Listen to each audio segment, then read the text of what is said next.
Okay, good morning. We're gonna be doing Magic the Gathering Arena, Lost Caverns of Ixalan launch party stream today. Pretty hyped for this set. Looks like it's gonna be a real banger for the constructed scene, at least for standard. So we're gonna be starting off with a sealed pool here. Let me just double check that we're live everywhere. It looks good. Let's send a gamer emoji here. Hell yeah. Are we live on YouTube? Yep, okay. Looking good, and last one to check is Twitch. Bear with me just a moment here, and then we will get into the deck building.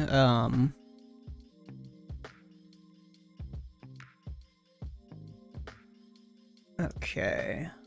Whoops, that's the wrong link. Looks like we are live.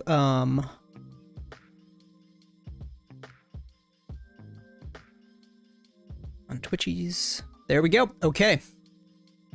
So, welcome to the stream. We're gonna dive right in. So, let's see what we got for sealed here. Looks like we got a decent number of white cards to start in the sealed pool. That's pretty sweet. What does this thing do? Some +1 and destroy target artifact enchantment.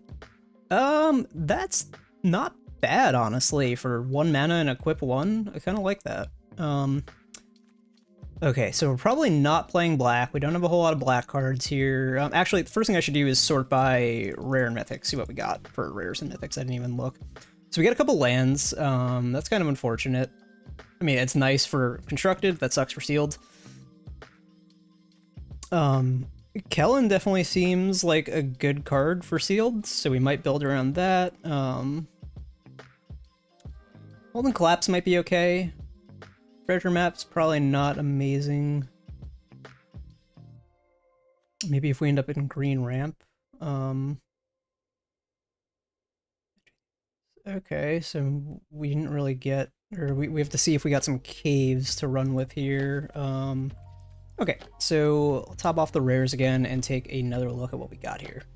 So it looks like we have a pretty expansive blue pool, and red. Looks like, yeah, green and black seem to be our colors that we don't have a whole lot of. And for gold cards, it looks like we're mostly in blue, black, red.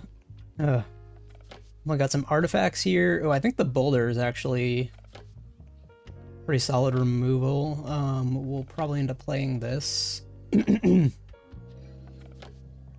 Like, from what I'm seeing, 6 seems to be the magic number for toughness, so the fact that it does 6 damage and it can also be cycled if you don't need it is pretty sweet. Oh, that's a really good card too, I think. Yeah. Alright, so real quick, let's see what we got with cycling here. Okay, we do not have a whole lot of cycling. We do have this guy who seems like an absolute bomb. Okay, so just looking at this pool briefly, I'm leaning toward like some combination of aggro and white, blue, red. Like probably 2 of those 3 colors. So let's see. Tinker's Tote might be pretty good here. Okay, that's really good for tap synergy, and we have a lot of that guy. He's also just like that's a solid butt for, you know, for 3 mana. 2/4s probably pretty okay. It depends on how much stuff has 4 power, really, at around that same point in the curve. This Cat Advisor seems pretty solid for 3-drop. Let's see. This guy seems pretty good. Yeah, I think our white is pretty strong here.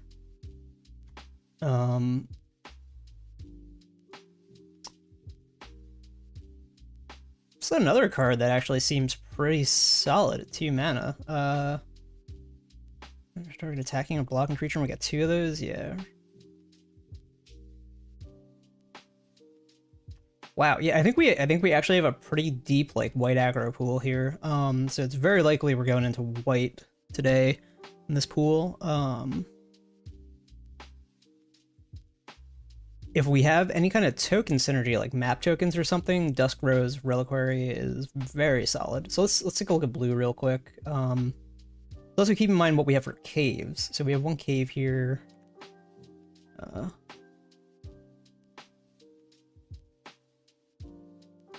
I don't see much synergy with that yet.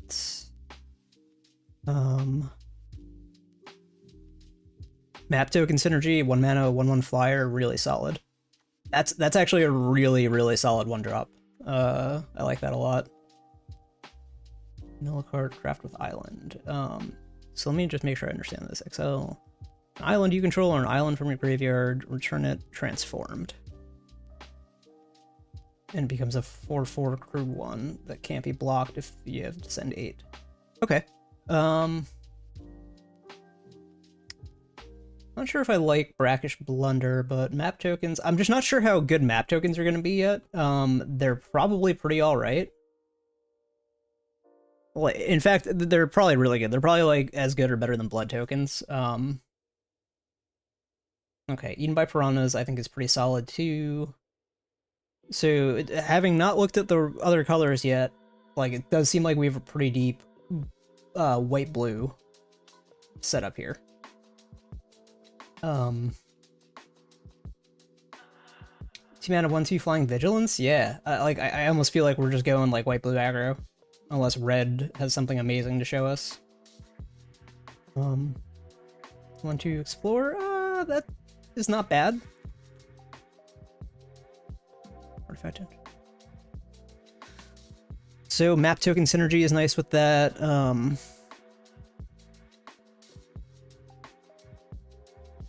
Sage of Days is okay.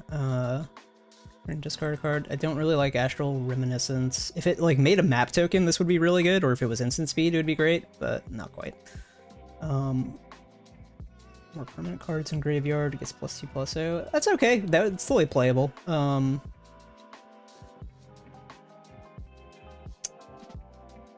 don't know about Out of Air. Would have to see how the deck is looking once we start putting it together. Caves you control some cave cards in your graveyard. 2 of those cards in your Okay, so if we have enough caves, this is really good. I don't think this is like a multicolor set really, or a 3-color set. It doesn't seem like Cave. Yeah, I don't know. I don't think we have a whole lot of fixing here. I'm just looking quickly to see if we have. I mean, we do have the treasure map. That's not bad. I don't think we really want to be playing treasure map though. Yeah, treasure map doesn't seem like what we want to be doing.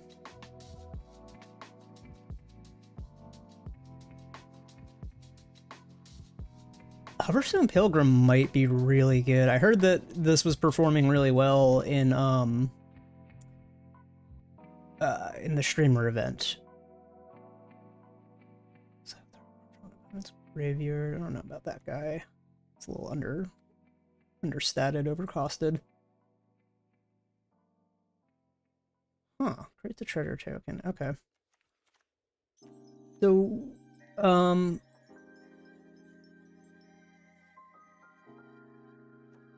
yeah. Okay, let's go back and finish looking at the blue. I think we only have a couple more cards to look at. Yep. Oh, Deadweight's really good. Yeah, let's just look at black real quick. We only have a couple cards here.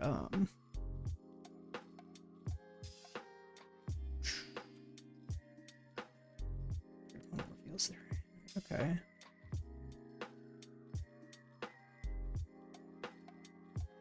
I wonder how good these craft things are. It's like kind of like counter synergy with Descend, so it's like a it's like a Nombo with Descend, but I don't know how much of a problem that actually is.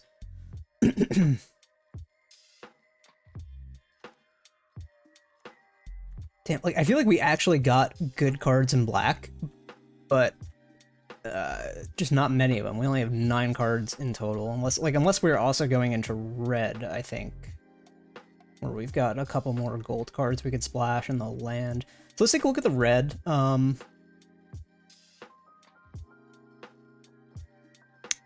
think Diamond Pickaxe is actually very playable. We'd probably be playing that if we're in red. Image each code in each creature they control. If gnomes are a big thing, this is a good card. I don't see a whole lot of like, you know, create a 1/1 token here. Maybe like white-black has more of it and we just didn't get those guys, but like I don't even see a whole lot of 1 toughness dudes other than the tokens made by Tinker's Toad and the Spyglass Siren, really. Okay, so yeah, I don't think Tectonic Hazard is going to be great in this format. Abrade is probably really solid. We have 3 Abrades, so that's actually a huge draw to be in red. Let's see. 2/0 first strike treasure token? Okay, I mean, that's playable for sure. Belligerent Yearling is like really playable. Yeah, I have a feeling we're gonna be in red. Face another artifact enters to 1 target creature. Haste. I don't think we'd want to play Dowsing Device unless we have a ton of artifacts.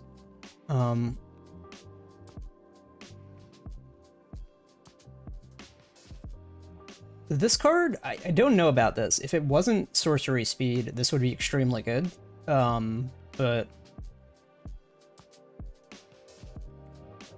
yeah, I mean, being able to just like tap gnome tokens or like map tokens or something to deal damage seems pretty good.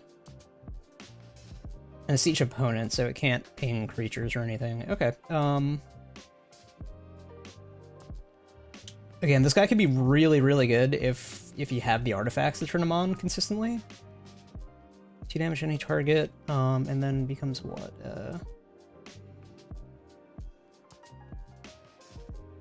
I don't know about this. It's certainly not bad. It is artifact synergy. We'll come back to that one. If you descended this turn, each time a permanent card is put into your graveyard from anywhere. So this is probably good. This is probably very playable. Dinosaur Gnome, that's cute. Yeah, 4 mana, 4/3 menace that gives something else menace. This is a very good card. The 3 target creatures can't block. Discover 4. I think that's also really good. If you exile non-land card with mana value 4 or less, you may play it or put it into your hand. Yeah, that card seems nuts. Non-land card with mana value 4 or less, you may cast it without paying its mana cost. Okay, yeah, that seems really good. Maybe I'm going crazy, but yeah, that seems like a very strong card. There's Sunlight Explorers. That's a fair 1-drop, sure.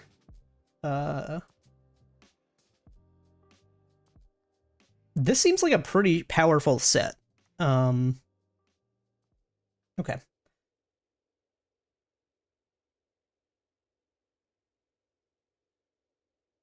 Solid 2-drop, sure. The Fight Without Fighting, that's a good card. Yep. Descend Synergy, pretty good. Enters the battlefield, look at the top 6, you may put a land card from on the battlefield tap, the rest on the bottom in a random order. And it becomes a 5/5 when you craft it. Probably not great. I don't know, I mean, it does ramp straight to the battlefield, so that's nice. And it becomes a 5/5 later. And it does give you an artifact count. Maybe that's better than I originally thought. 4 mana, 3/4 reach, mills 2 on enters. Okay. Earthshaker definitely seems good. Okay, so let's see if any of these are like real, like draw. If any of these signposts really draw us in. Pirate. Okay, I don't think we had a whole lot of pirates, unfortunately.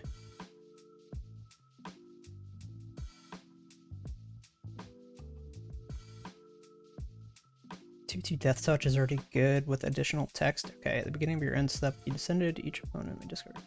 So that's a really good card. Yeah, I don't know. It looks like there's a lot of good stuff going on here. I don't think we have enough like map token synergy, unfortunately. Like let's check and see how many cards play with map tokens.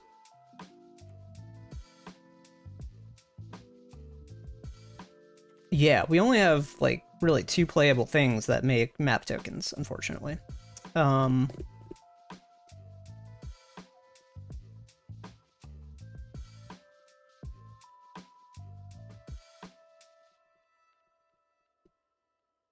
Yeah, like I'm almost leaning red-blue here. Let's check pirates real quick, see how many we have. Or like red-black even. I know I said white at first, but I hadn't seen the other colors yet. All right, so 5 pirates is probably not enough to draw us into playing this guy.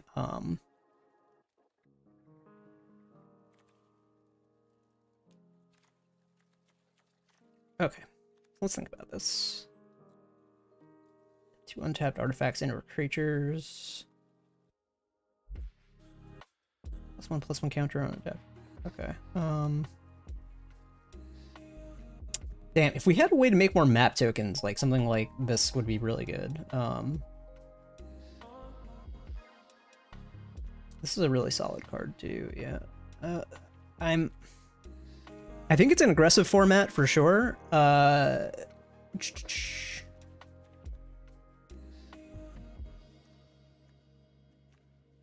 I do think we want to be in red. I think it looks like we have a pretty solid red pool here.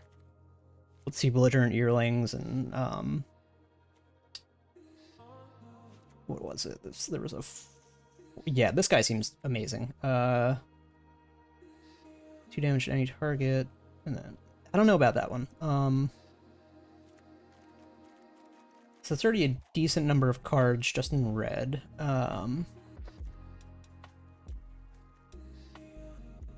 And then black? Do we really want to be red-black here? I don't think so. I think we're much closer to running in red-white or red-blue than red-black or red-green. Which is unfortunate because like we got the signpost uncommons for red-black and red-green. Oh well.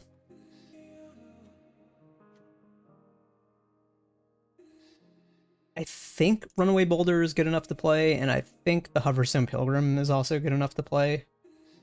Like, it does not look like a whole lot of stuff gets through 5 toughness. So I'm inclined to say that those are both good cards to be playing here.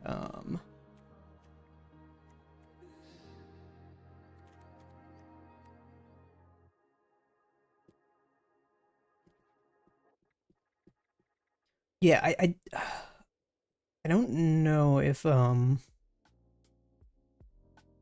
not going for descend synergy, so craft is okay. Like you pretty much you only want to go with craft or descend, not both.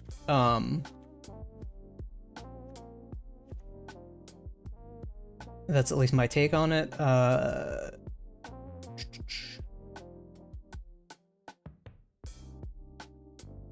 But yeah, I feel like having good early creatures is going to be important.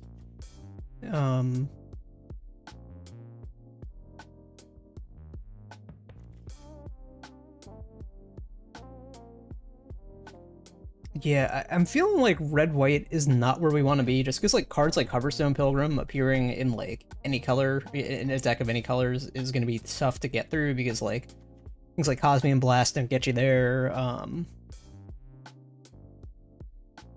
Duskers, we'd have to have more stuff to sacrifice.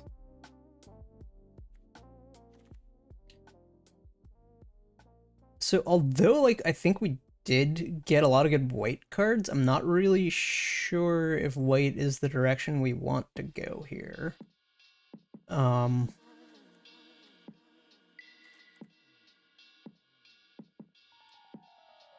think this guy might not be good enough for our deck either. So maybe we actually don't even want to be in red. Because like a couple of these cards are mediocre, like these two particularly. I think the rest of the red stuff that we have is pretty good.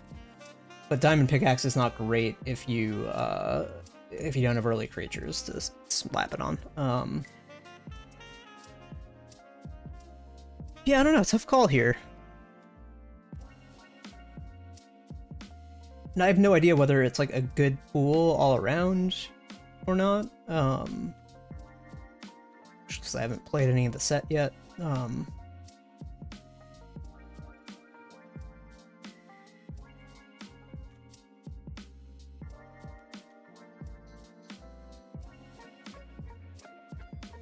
Yeah, I don't know. We could go a number of different directions with this. I think we probably do still want to be in red.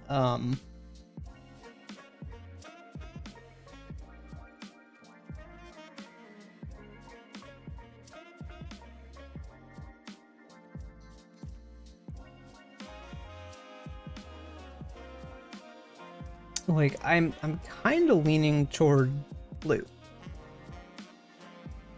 I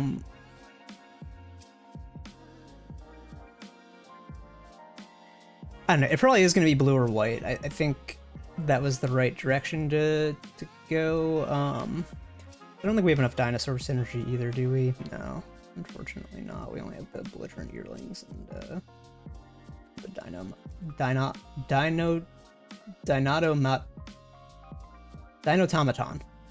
Dinotomaton. That's how I'm going to pronounce that. Dinotomaton. Okay. I don't know. We did get good green cards though. Like maybe green red is what we want to go with here. Oh, I don't know, man. This is a really tough call. This is the problem with sealed. I never know like what my best option is really. It's tough. Maybe we do just go white. We did get a really solid white pool.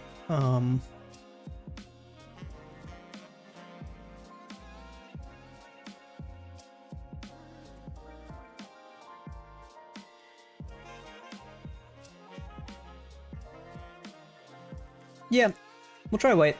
Sure.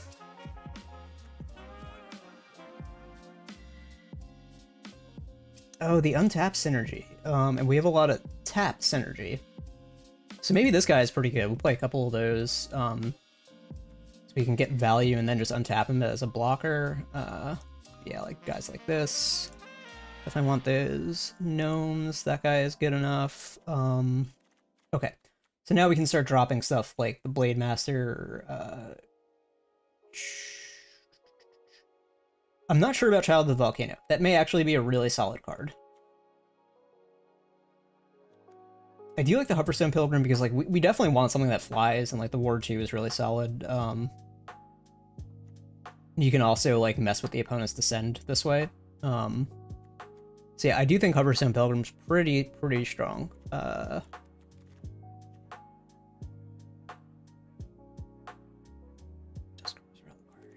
How many creatures are we at? We're only at 14 creatures, so we probably have to fix that.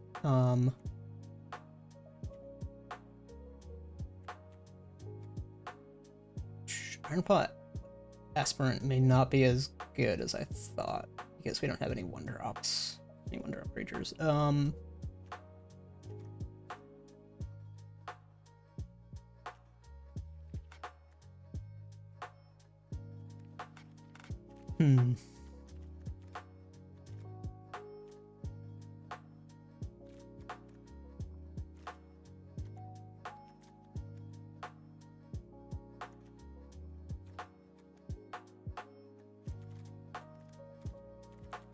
Let's see.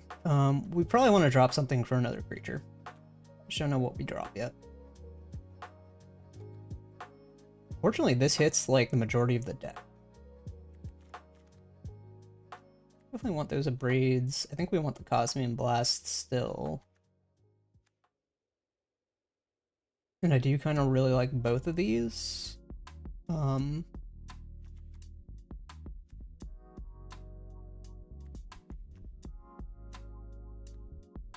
The Envoy is really good for a mana sink, yeah. This just has generally like good synergy, so I think we do want to play the Tinker's Tote.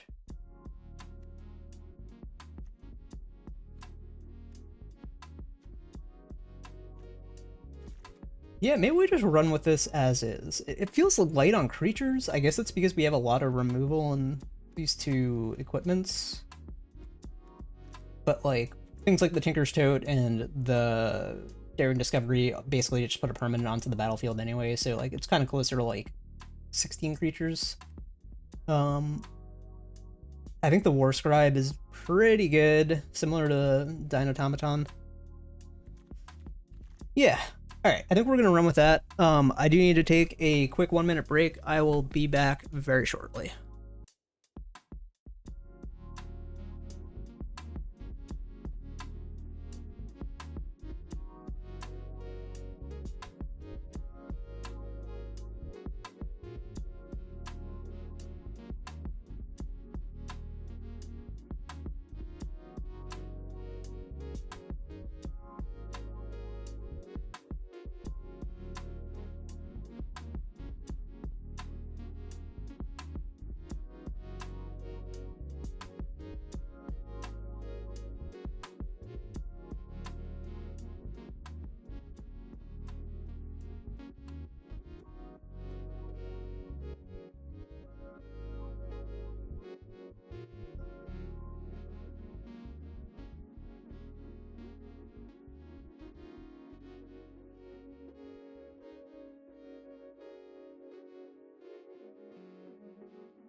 Okay, and we are back.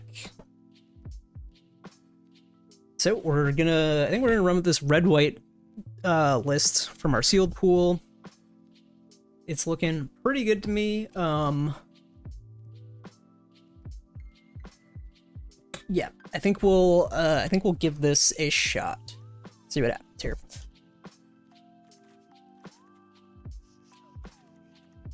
Okay. Yep, let's roll with it. See how it goes. Okay. So once again, Lost Caverns of Ixalan release. Pretty hyped to see how this set feels, especially in standard. I have a feeling it's going to be a lot of fun. Okay. So that does not look like an amazing hand, but we can only cycle away the boulder. So we'll keep this. We don't really want to go down to 6, especially on red-white. We don't know if we don't have any card advantage here, so and we do have a rare, so actually, oh, we have Kellen, which draws cards basically. So that's pretty fantastic. Okay, I'll take that. Sure.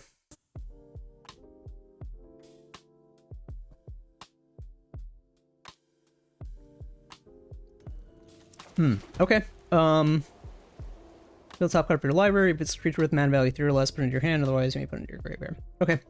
Yeah, we'll totally, we'll just slam here. Into graveyard.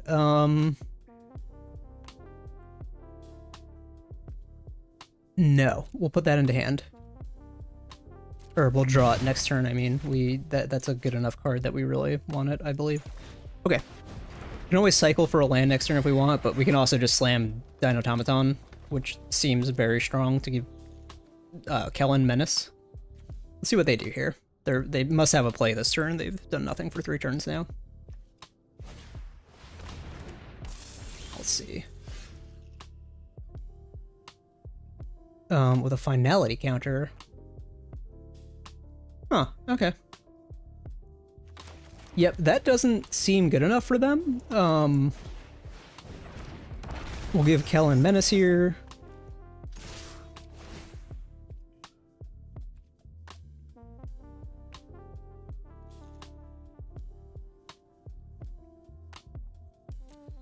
So yeah, we're not going to put that in the graveyard. We do want another land here so that we can start playing out our Pilgrim next turn, or potentially even Daring Discovery and just win on the spot. 4, 5, 6, 7, 8, 9.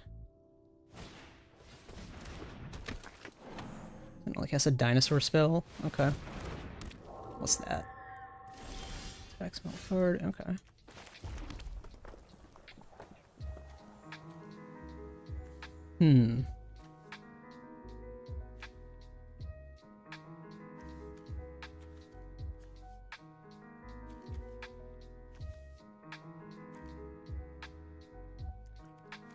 I think we can just go super aggressive here and probably play Child of the Volcano.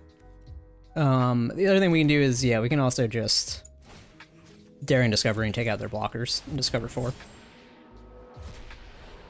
And yeah, we'll play the Yearling, sure.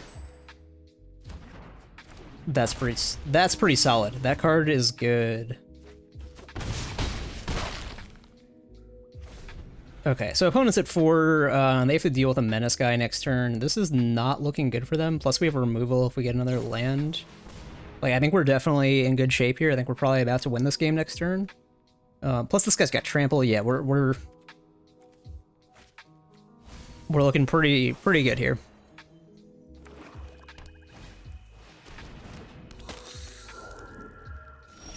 Yeah, they've got to take some really uncomfortable blocks here.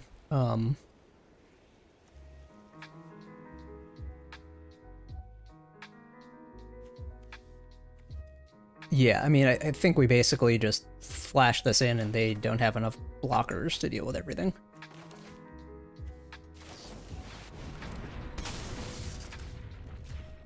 Yep. Okay, so this feels like an aggressive format. I'm guessing draft is going to be really good too.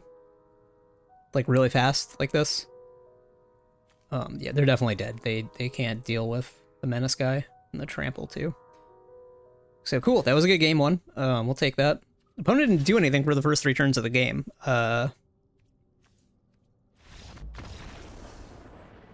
Yep, okay.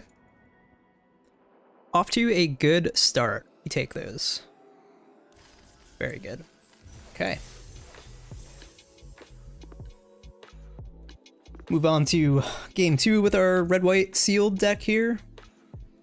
For anyone just tuning in, Lost Caverns of Ixalan has just launched. We're checking out some sealed. I think we got a pretty good pool here. We're playing red-white. Seems like a pretty aggressive format. Alright, this is questionable. Opponent goes first, and we do have a 3 into 4, and we do have the lands. Again, we don't really want to go down to 6, because we don't have any sort of card advantage in this deck, so I think we'll keep it, even though we could end up flooding. We have enough mana sinks in the deck, ultimately, I think. Oh, and that was a really solid draw, so now we have a good 2, 3, 4. So yeah, we'll totally take that, and that's very solid. Descend 4, let's go 3-4. It's +1/+1 on lifelink? Okay. So yeah, we'll play our belligerent yearling. Probably force them to trade next turn.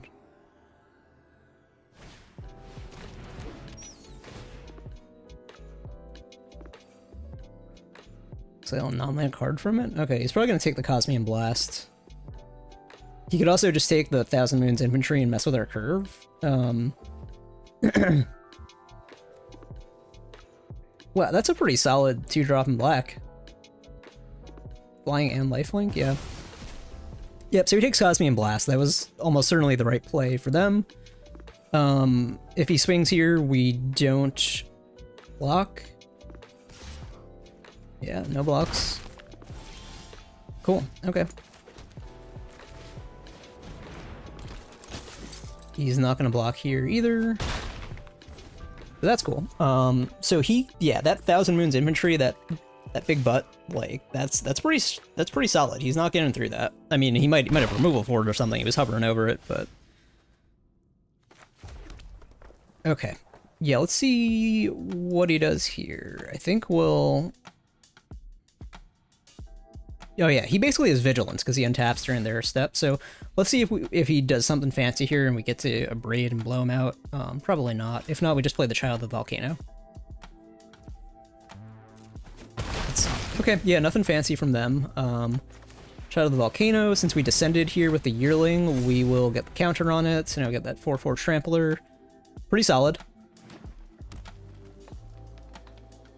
And so this is another opponent on black-green. I wonder if, like, black-green is the meta pick here. I wonder if some of the big content creators said that was the way to go. Alright, so we can Abrade that, because it's an artifact.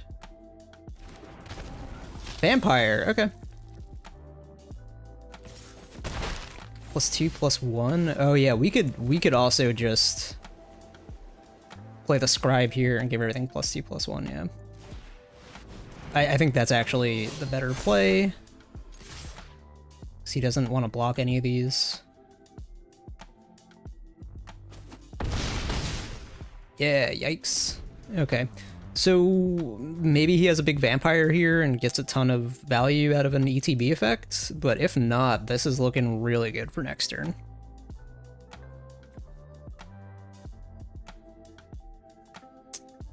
What you got, Gerunding?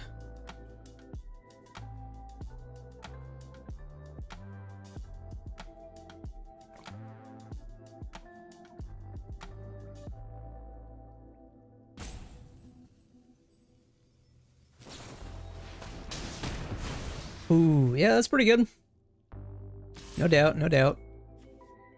Gonna gain a life here. Is he just dead? No, not quite. Not quite. He's probably dead next turn, though. We will destroy target artifact here. Yes, and we'll pay the ward. Take opponent to 1. And he has to have something really, really good here.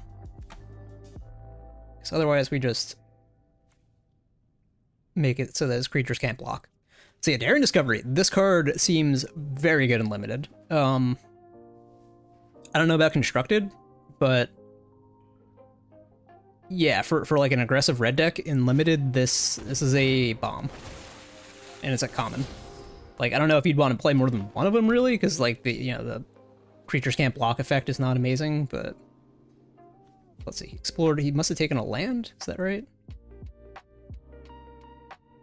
Yeah, so he explored for a land. Okay. Maybe he didn't? I don't know.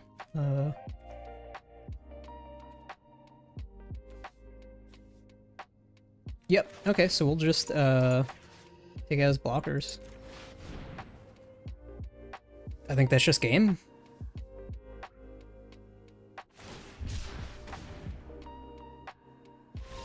Yep. All right. So we'll take it. Hey, 2-0 with our sealed deck. Sweet.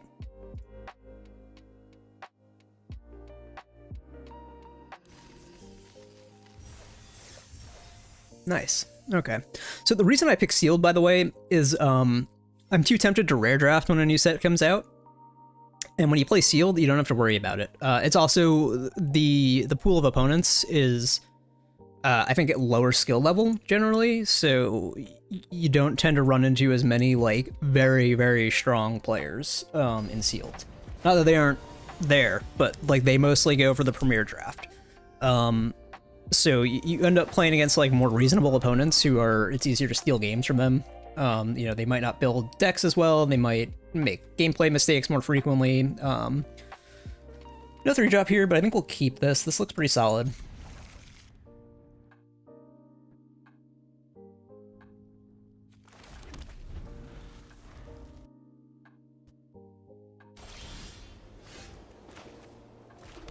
Play our belligerent yearling. So we've already got some dino synergy too. That's pretty sweet. Maybe we get a 3-drop here? No, I mean, hey, we'll take that though. Yeah, this puts a +1/+1 counter on this guy. That's actually really, really good. Unless he has the Cosmian Blast. He's got something. Nope. Okay, so he was just, yeah, he just has the Cosmian Blast would have been a really good card for him to have. Because yeah, we're just, if we get a land, we're going into Dinotomaton, and that's a really, really strong 2/3/4. Okay, he's got his own yearling, and there's our land. That is beautiful.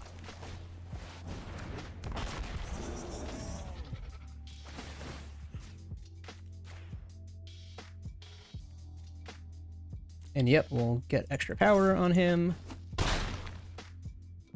Yeah, wow, this deck does feel pretty good so far. It looks like we finally got an opponent who's not on green-black. They're actually, it looks like it's a mirror. Maybe they're playing a third color, who knows.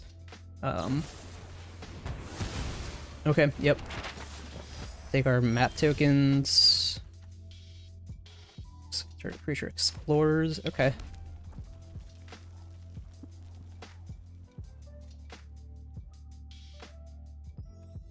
Yeah, I think we'll just force him to block here. He's screwed on lands too. Oh wow, that was a mistake for him. He should have taken that trade.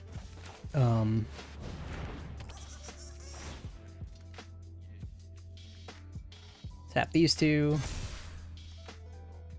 Oh, interesting. We can tap him. Yeah. Give him 2 counters. Okay. Yeah, that's pretty tight. Wow. I did not think of that. I thought it was like only once per turn, and that I didn't think that you could actually tap him for his own effect. That's pretty solid. This is a good card too. See, I think we got a really good pool here. Yeah, he's just gonna scoop. He didn't hit 3rd land, so that's unfortunate for them. But yeah, we're off to a really, really solid start here. So I'm liking this deck a lot. Format feels pretty fast. Like, this is like probably the fastest sealed format I can remember in a very long time. Again, maybe I just got a really good pool here. I haven't played enough of it yet to really say. But like, holy moly, these games are like over on like turn 5, turn 6.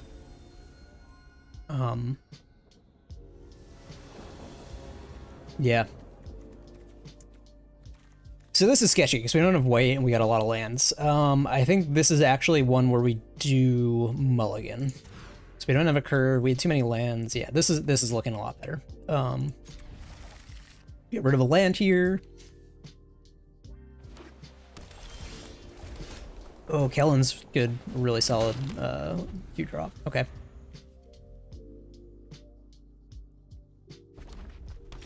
Yeah, I'm really liking this hand now, actually. Because next turn we'll just put this on Kellen, and we'll get a treasure token and be able to play a second guy. In fact, we'll probably play Thousand Moons, but we can start tapping stuff down, I think. So he might have Cosmian Blast again. Like, we're not super worried about that. We'll... Yeah, he's got the Cosmian Blast. Bummer. Okay. Put it into graveyard. Yeah, I think we will put that in the graveyard. And we'll go with the Belligerent Yearling here. Better attacker, and we need to get on board and be aggressive here at this point. That sucks that he had the Cosmian Blast. Cosmian Blast is good. I figured it would be a very strong playable in this format. Okay, Tinker's Tote, sure.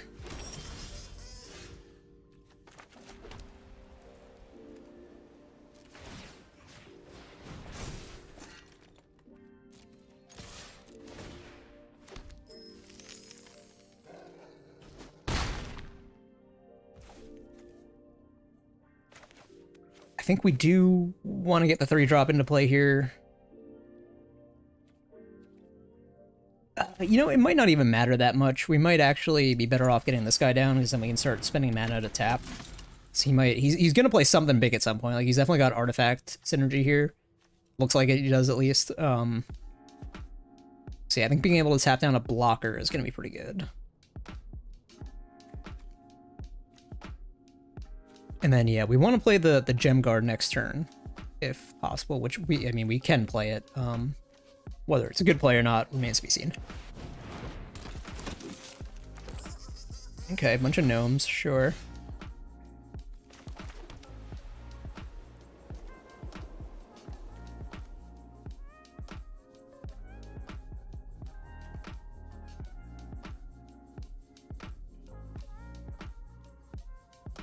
That's a pretty good card too.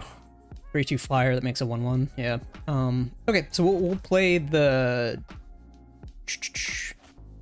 Wait till after combat. We're not gonna attack with this guy as we're not tapping anything down here. We'll show mana, see if we can bluff a trick. He's not gonna block. That's good for us. I think we just crack both of these here.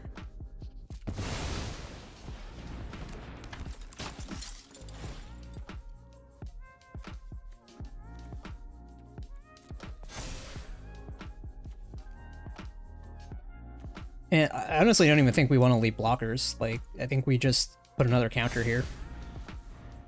Yeah, that's pretty good. 4 mana 5/5, sure.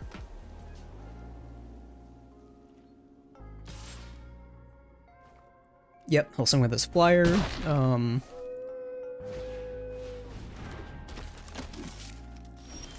Okay.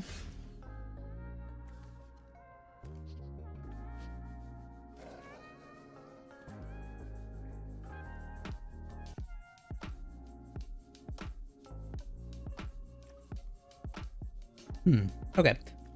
We'll wait with the Abrade to get a strong play.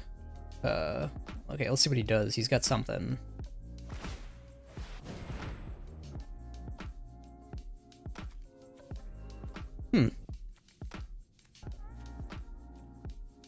Yeah, okay. And yeah, we'll pay for this. Tap this guy down so we can't block with it. So he's got to throw gnomes at something here. He's gonna block with 1 gnome, okay. Yeah, that seems greedy, but sure, yeah.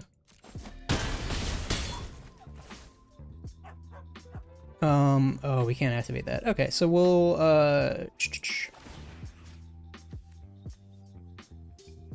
put it here.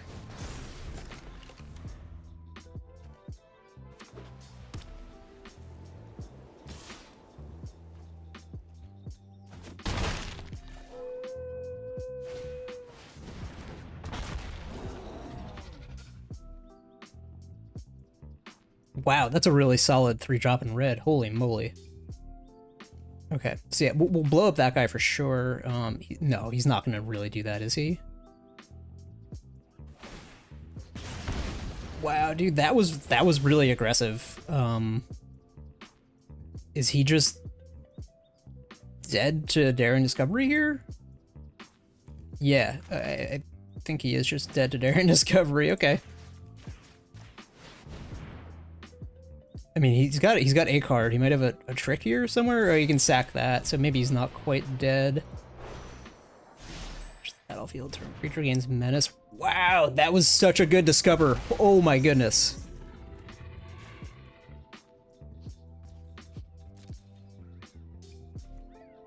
Yeah, I think he's gonna survive at 1.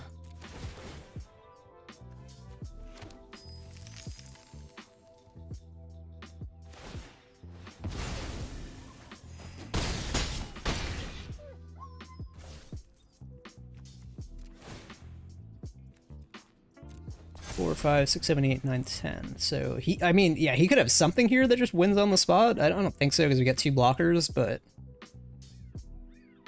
yeah, this turn determines who wins the game, obviously. Let's see what he's got. What you got, Sir Melly?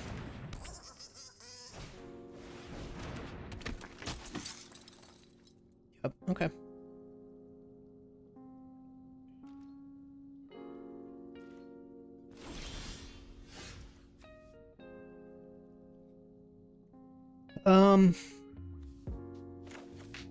Yep, so we're definitely playing this out.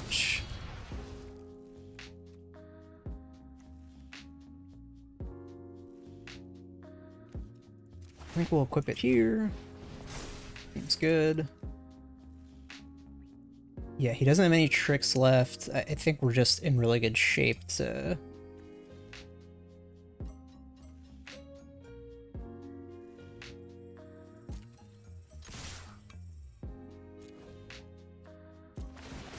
Yeah, we'll create a treasure token and we will pay to tap down this guy. He's got to take some really uncomfortable blocks here. Yeah, you gotta double block that guy, yep.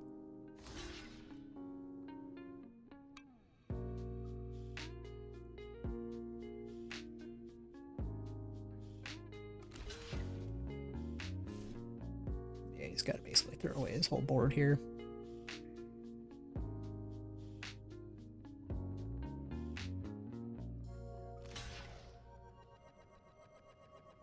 Yeah, I think we'll just abrade the adaptive gem guard here. Save our tap guy. Yep. So he just barely survives, and we will destroy the adaptive gem guard.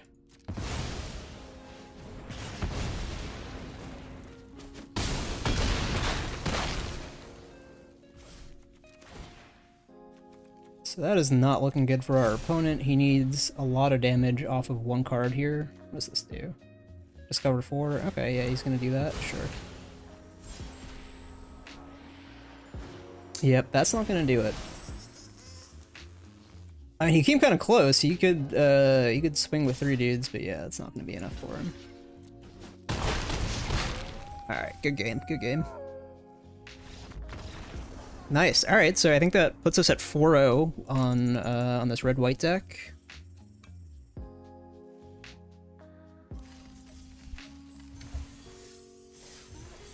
Okay, gotta get up for a second. I will be back very shortly again. Thanks for tuning in, and see you in a moment.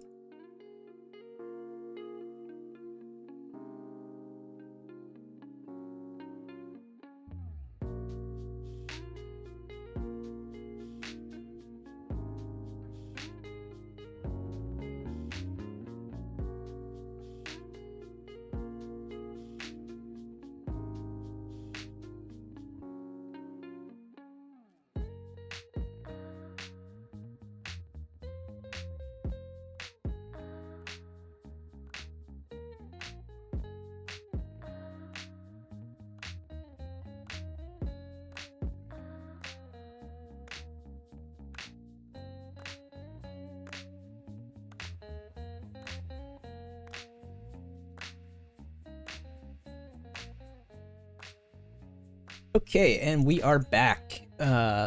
Playing red-white in our sealed pool here in the Lost Caverns of Ixalan sealed event. We're 4-0 so far. We've had, I think we got a pretty good pool. We put together a pretty solid deck here. We've had some okay draws. We did win off a mull to 6 on the last one. That felt pretty good. So yeah, let's see if we can take that 7-win run here for our first foray into the Lost Caverns. Okay, this is looking like a fantastic hand, because this basically goes 1-drop, 2-drop, 3-drop equip. Absolutely love this hand. I'm gonna open on a plane so we can play the hammer. Yeah, like this is about as good as it gets. Like maybe Kellen would have been a better 2-drop, but I don't see a whole lot of better stuff to do with this deck. So we'll play our Yearling here, and then next turn. Okay, so there's a I guess there's a big dinosaur that cycles in every color, or a big creature at least. I don't know if they're all dinos. Oh, that's a good card. Yep. That's okay though. We got stuff to do instead. So we'll play this guy, drop a counter, and then equip, and then he can't even block. Or I mean he can, but he can't trade. So yeah, that's a pretty aggressive 1-2-3 there. I like that a lot.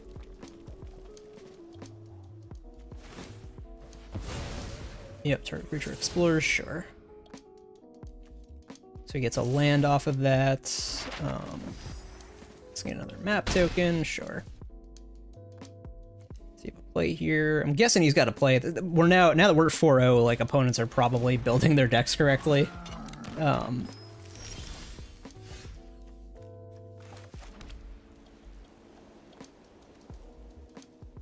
Treasure and a map. Okay, so I think we just swing in again.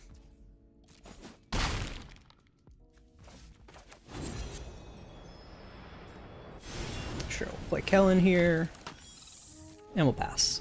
We do have the Abrade, which is good. We are ahead here, but he's got better attackers right now because the Sentinel has Vigilance.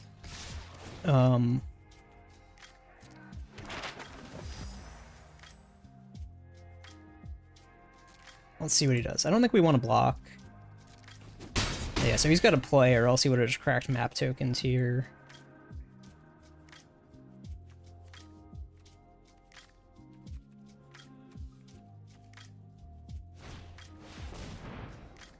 There's the battlefield. Search your library for a basic land or a cave card from the battlefield. Tap and shuffle. Okay.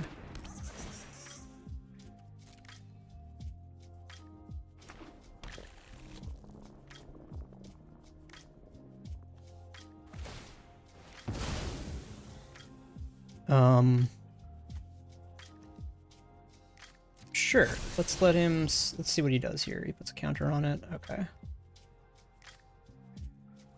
I think we'll destroy that guy. Seems like a reasonable use for our Abrade here. That wasn't the best draw, but that's okay. I think we're just gonna swing here again. He might go for the Explore and block this time. Nope. Okay, then yeah, we'll play out our Tinker's Tote. And that's that.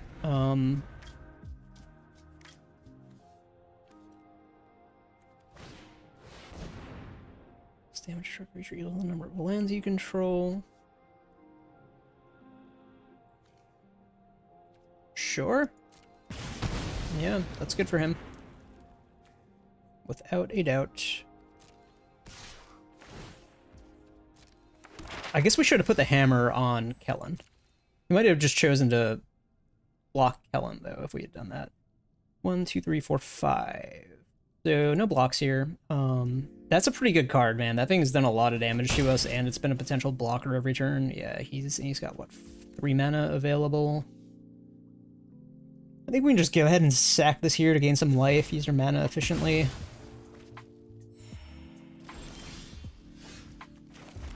That's good. We'll take that. put it on Kellen. What, you gotta play here? You got something to do to Kellen? Please no. Yep, alright, well that was pretty good.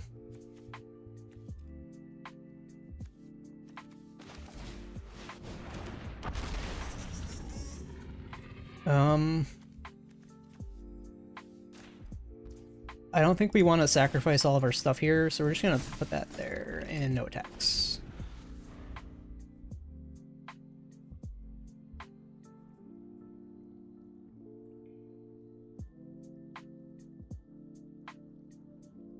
Damn, he's still got so many cards. Oh, it's because he's got the map tokens. Yeah, he keeps just drawing more cards. That's why this is happening. Okay. So yeah, I mean, this thing is pretty cracked, like, giving him card advantage and being an overstated vigilance creature.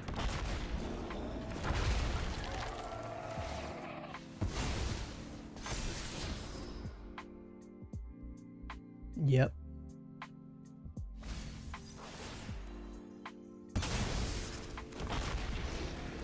Okay, so I think we just lose this one because we got awful, we kind of flooded out here and opponent just had a lot of good cards. So that's unfortunate. Yeah. He's just gonna double block with like the... Probably this guy.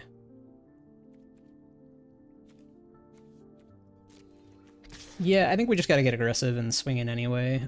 Force him to take a block that he might not want necessarily. Yep.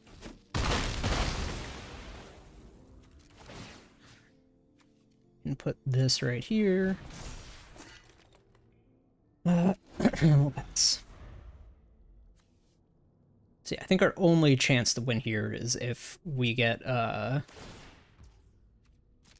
something very strong on our next draw, and they have to make them play a mistake, basically. Yeah, I think, you know, we'll just scoop it. We're not going to win this one.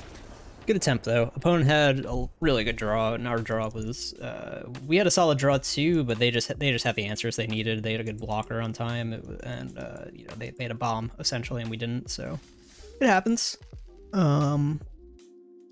Okay, so we're 4-1 now. That's our first loss with this deck. We'll move on to the next game.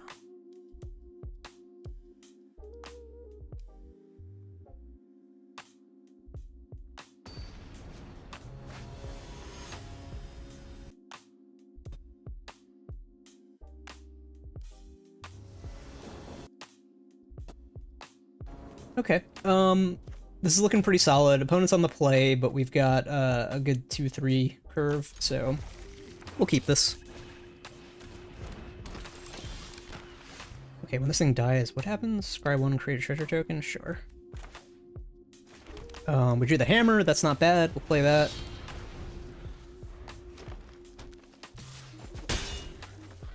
Let's see if it's 2-drop, yep. I'm a Death Touch guy, okay. That's unfortunate for us. We'll play out the Yearling, I think. We may just want to Cosmium Blast this guy because we'll get him with the trample damage when he blocks. Yeah, I think that's probably our play next turn. I don't know, we'll see. We'll see. Oh, what the heck? Wow, that's a good card. Okay.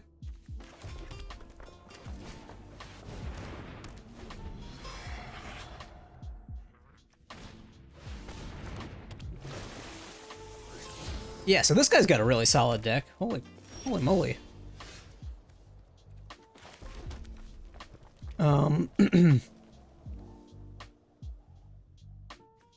Yeah, we'll play up the Tinkerstone here since it blocks this really effectively. And then... yeah, I think we'll actually equip this to one of the 1/1s just to dissuade him from attacking with their stuff. No attacks here.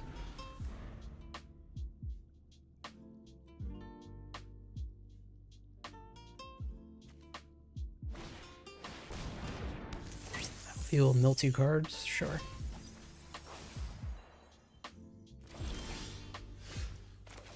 So we're flooding out a little. That's okay.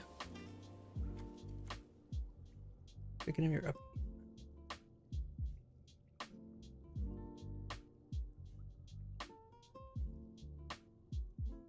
Yeah, I suppose we can wait till he crafts to sacrifice this guy.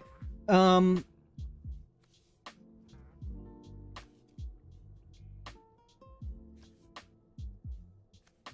think we want to just pass and make a token.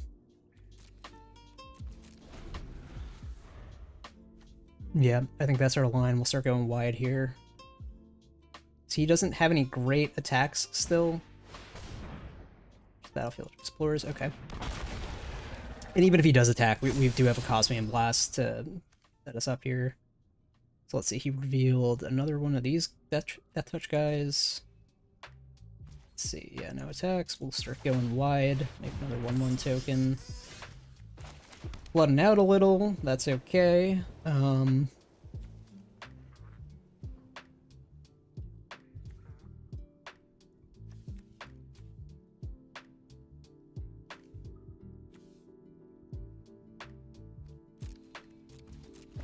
Yeah, I think we'll just pass and make another token here.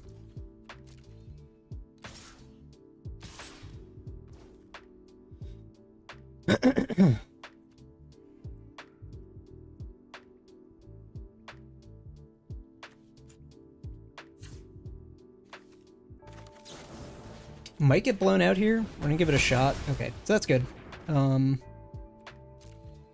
No blocks here. We can take 3. We're gonna make another token. Oh no, we're not gonna make a token this turn. Whoops. Death Touch when attacks. If their former opponent card's graveyard, you draw a card and you lose 1 life. Okay. Whenever it attacks. Okay.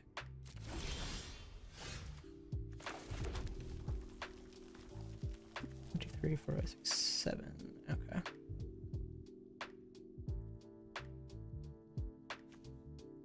Insect Horror. Okay.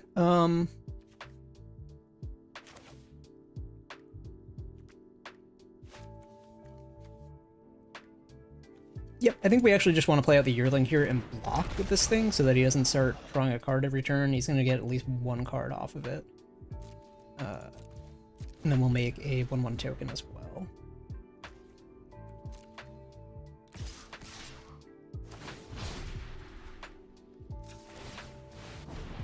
So he doesn't seem to have anything yet. If we can triple block here, if he's got something that sucks, I probably should have thrown the other 1/1 in front of it. But yeah, this is looking like a better board state for us. We might end up grinding him out with, oh, he's gonna take our 1 card, sure. Yeah, no, we're definitely not grinding him out with tokens. Okay.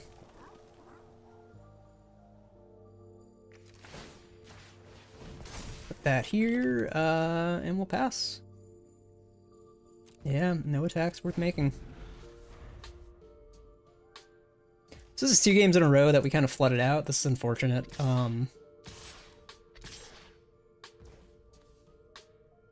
Interesting. He's trying to get Descend here for something?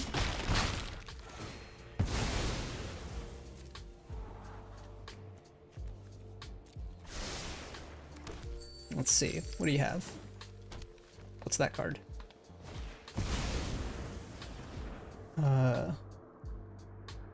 Descend 8. Vigilance Menace 6/4. Descend 8 whenever. Or return this from graveyard to the battlefield. The finality counter there. Okay. Why do you swing with the 1/1s though? That doesn't seem good. Oh, because he had another one to block with. I see. Okay.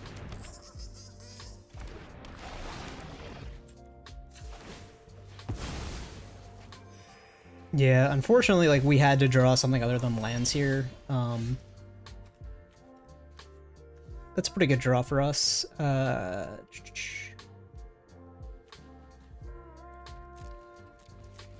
But yeah, we'll just pass. This is still not looking great. He's finally out of cards. We're down to 1 card at least, just like we are, so we're at card parity at least, but...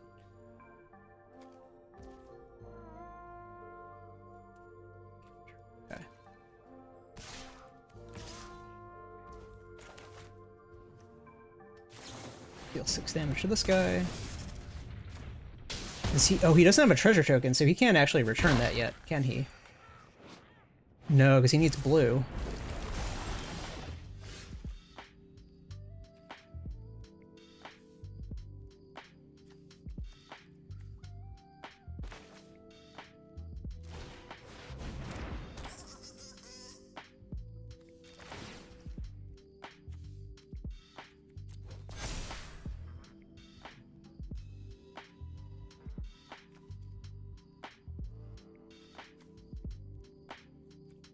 Yeah.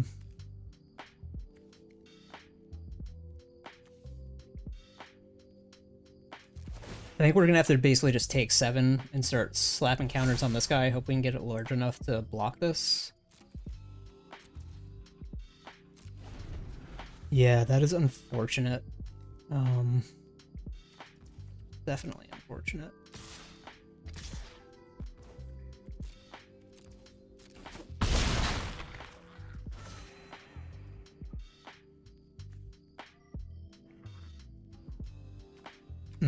Should have, well, that was, it's a tap sack, so we would have had to, yeah, okay, never mind.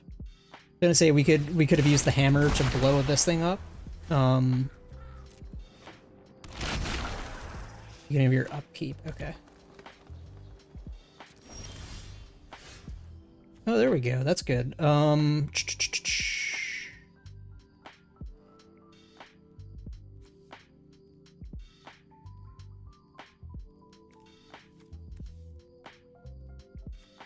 How dangerous is this?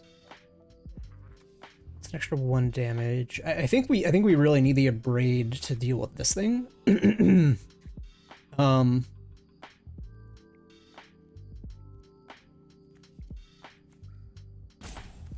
Yeah, I'm inclined to say we put another counter here this turn. Never mind. We can't do another one.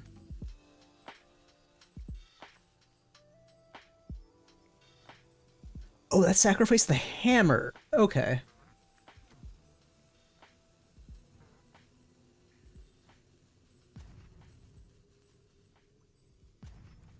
Okay. I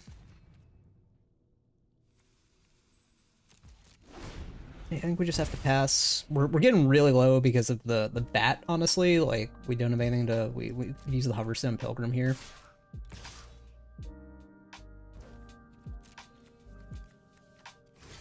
So, we do kind of need to do this right here, which is unfortunate. Oh, wait, no. We are making a gnome. And then a braid here.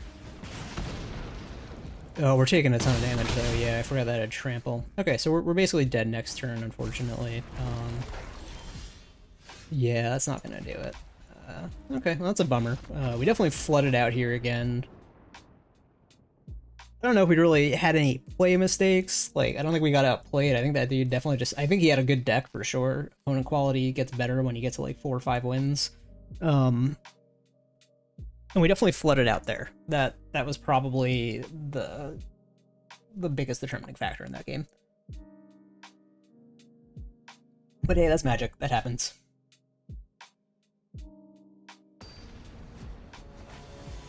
So, let's see if we can get slightly better draws in this one. Get to 5 wins.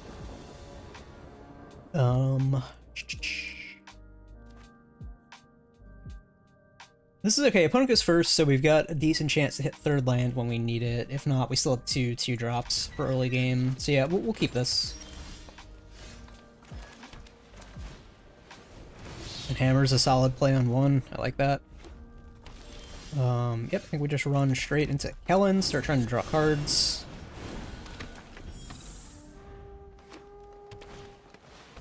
Okay.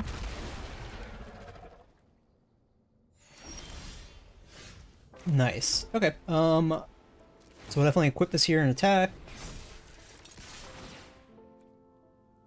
Put it into graveyard. No, we want that.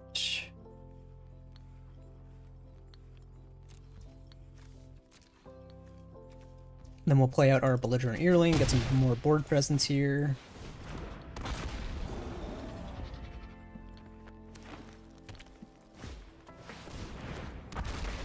Okay. Well, it's good thing we get that land.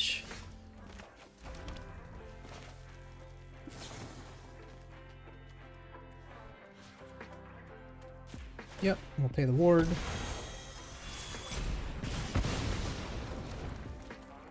Swing team here. We want that. That's one I'm inclined to say we can pass on, because we'll definitely get our 5th land at some point for Daring Discovery. We'll put that in the graveyard. Okay, and so he's gonna trade down. That's good for us. Kellen's still doing work here. What's he got here? Okay. This seems like a great turn to get Menace on this guy and develop board presence. We'll put that in the graveyard again. We still don't need that land right now.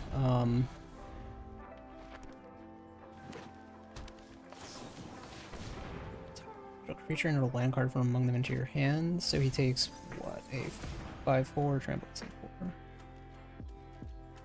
When it attacks, okay.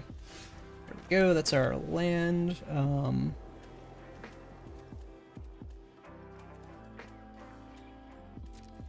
Yeah, I think we'll swing team here, see what he does.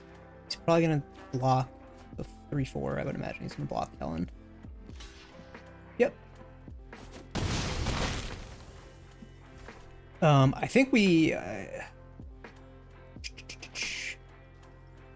yeah, I want to say we just put the 2-drops into play here. And equip something with the hammer. Because he's dead next turn if he, like, plays this.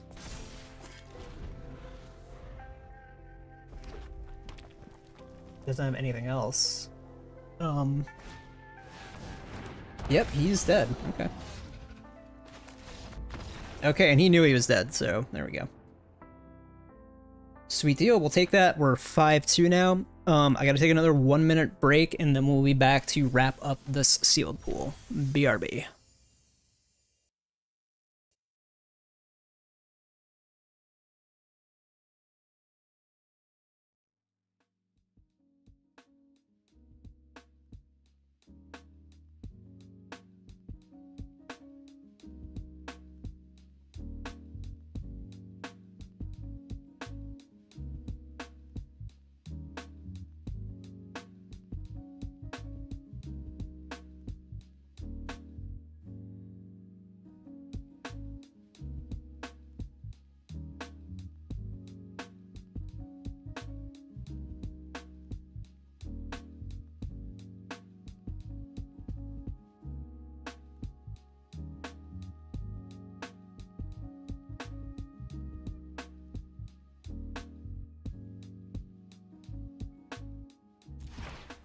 Okay, and we are back. We're going to continue the sealed pool. We are 5-2 with our red-white deck here. It's feeling good so far. We had a couple games with, you know, pretty mediocre draws, a little bit of a flood, and lost a couple. But overall, this deck seems pretty good. It definitely seems like an aggressive format. We only had one game so far that really was, like, grindy. Yeah, beyond that, it's like most of these games seem like they're over on turn 5 or 6. So we go first. We got a pretty okay hand here. We'll keep this. Would have been nice to have a 1-drop. Would have been nice to have a 3-drop. There's still time to find one of those. But the Yearling is a really good 2-drop. And if we hit that 4th land, we get the Dino Automaton, which is pretty solid as well. Oh, and there's Kellen. That's fantastic. We'll absolutely play Kellen on 2. Looks like he was hovering over it. He might have something. Nope. Cool. Third one exiles a card from their hand. We'll exile...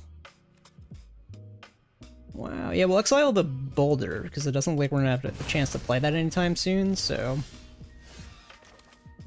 Okay. Yeah, let's see what we get with Kellen. We want another land. Put it into graveyard. No, we do want that land.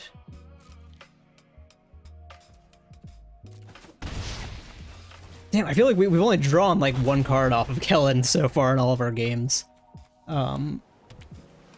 Not performing as well as I had hoped, but still doing work for us. Let's see. That's pretty good. Yeah, that's nothing to scoff at.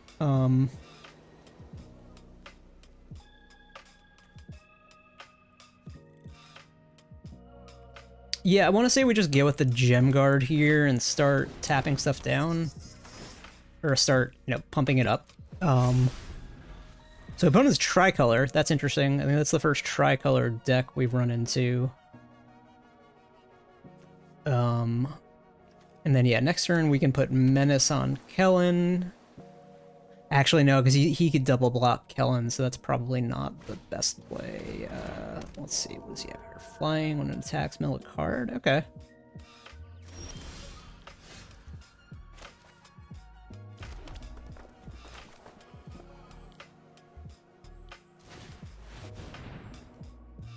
Yeah, we'll put Menace on the Gem Guard, I think. Turn it into a 5/5.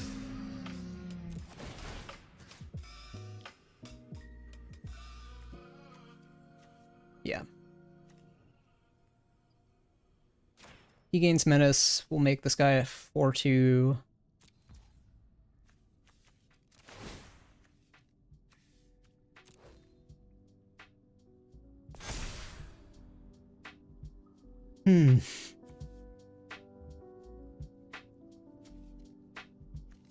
He actually has a really solid block with 1, 2, 3.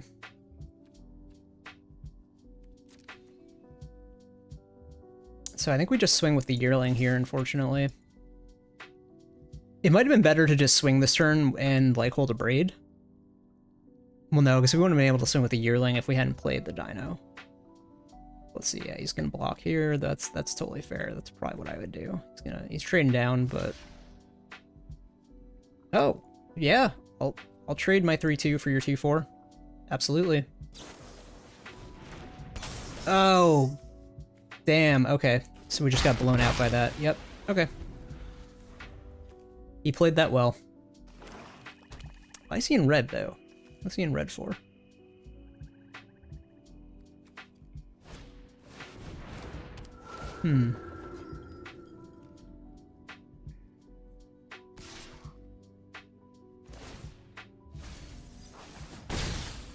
Okay.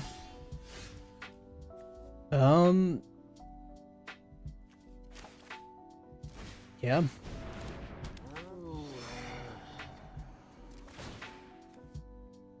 That 1/2. See if we can get him to make a poor block here. Probably can.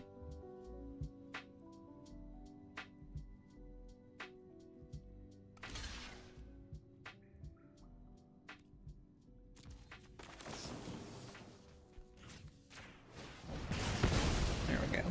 We'll take that. That definitely puts some additional pressure on him. He doesn't have a good blocker for Kellen now. He can trade, but we still get to swing and potentially draw a card off of it. Let's see what he puts on the field here. I would assume he's got to play this turn.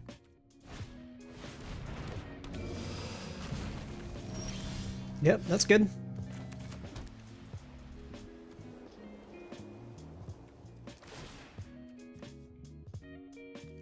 Not swinging with either of these guys.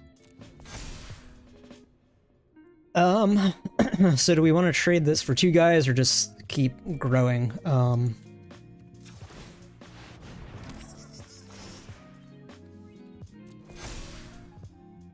So let's see.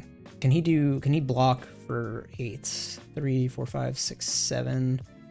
Yeah, no block yet. We'll hang back. It's like we put 1 or 2 more counters on this, then he's really in trouble. He can't really deal with it then. We'll see. He's got cards in hand still, so that he probably can deal with it, but see what he does. Yep, we'll just keep drawing lands, that's fine.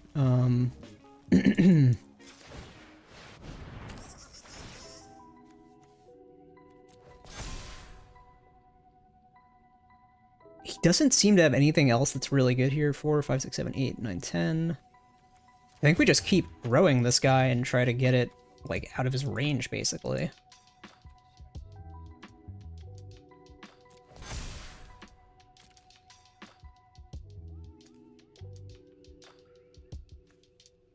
Four more cards in graveyard. He has 3. 4 more permanent cards. He has 3 permanent cards. Let's see. 1, 2, 3, 4, 5, 6, 7, 8, 9, 10, 11, 12. So he could definitely trade his whole board for it.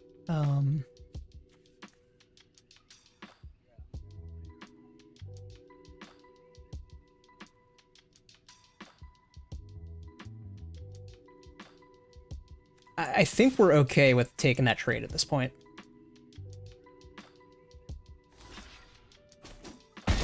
Yeah, or just forcing him to start chump blocking. That seems fine too. He does get his Descend activated here. Probably should have considered that, but that's okay.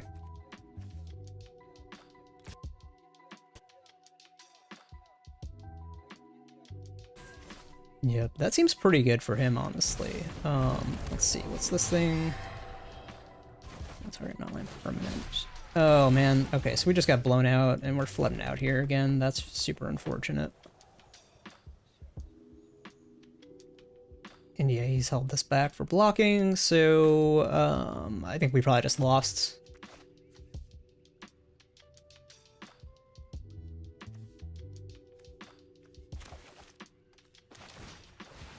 Yeah, because we don't have a way to block flyers. We're dead in 2 turns. Yeah, we'll just concede here. Good game. Okay, so there you go. 5-2 in our first sealed run. We'll take it. That's not bad at all. That's a lot of packs. That's like 9. That's 9 packs in total. Plus we get 1,600 gems back. So 400 gems for 9 packs. That's pretty solid. I think a pack is what, 200 gems. So we'll take that. That's great. We won't open packs yet. I think we'll just go straight into another sealed pool. So let's see what we get this time. Enigma Jewel. What's this?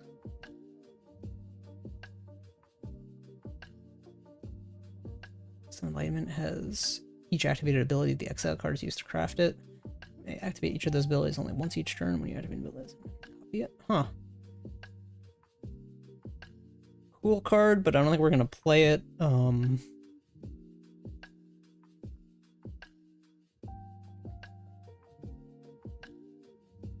Beginning of your end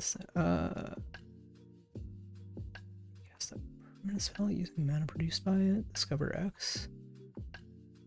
That's pretty good. Okay. Add 1 mana of any color. Extra spells from among the cards you own exiled with finality counter. Okay, and I think this is a really good card. Deals combat damage to a player, reveal many cards from your library, and creature or land card on the battlefield. When it dies, turn to the battlefield. Yeah. Yep, so we're almost certainly going into green because this is a huge bomb. If we got Dino Synergy, probably in red too.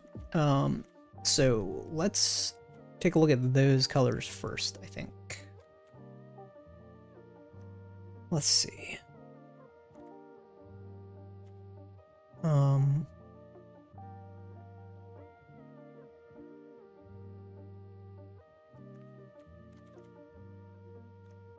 Not actually loving this red pool.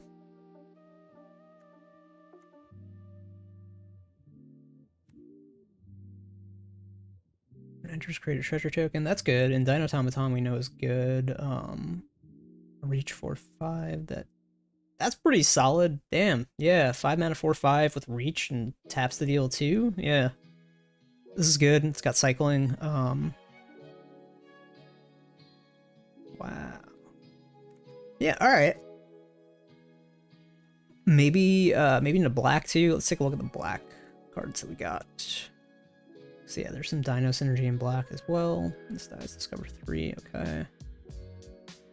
Return a creature card from your graveyard to the battlefield. That creature explores, then explores again. That's okay. Hold on a moment. It's a mood song. Yep. Okay. I like this song. Okay. So, out removal. Actually, these are both really good cards. We've seen both of those, and they've both been pretty strong. This is another good card. So yeah, I think we might end up in black here. Did we look at green already? We didn't look at green already. Yeah, let's look at green first. Make sure that we can actually support the bomb that we got.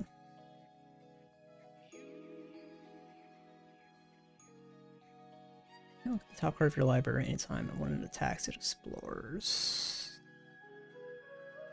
Possibly worth playing.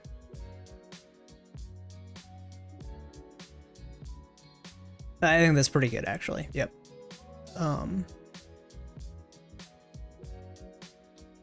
If we have enough dinosaurs, this is really good. I think the capybara is probably a solid playable.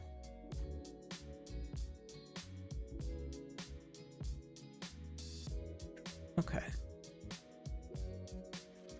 Yeah, the paleontologist we can definitely play. This is definitely playable. Yep. Watley's for strike is definitely playable.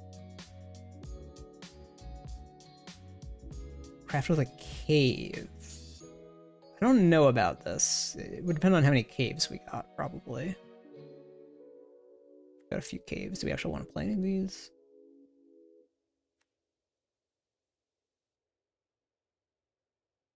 Oh, that's fixing. Okay. That's cool. What about this guy? What's this guy do?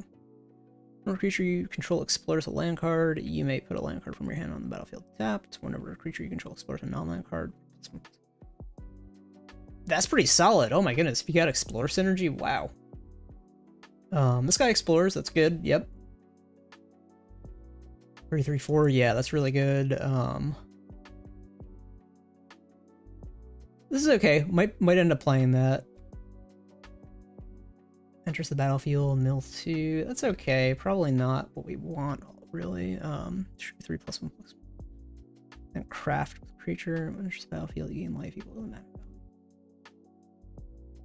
That's a solid playable for sure. Okay, so we definitely have the support in green to make this work. Target non-land permanent card in your graveyard. Not really less than your number.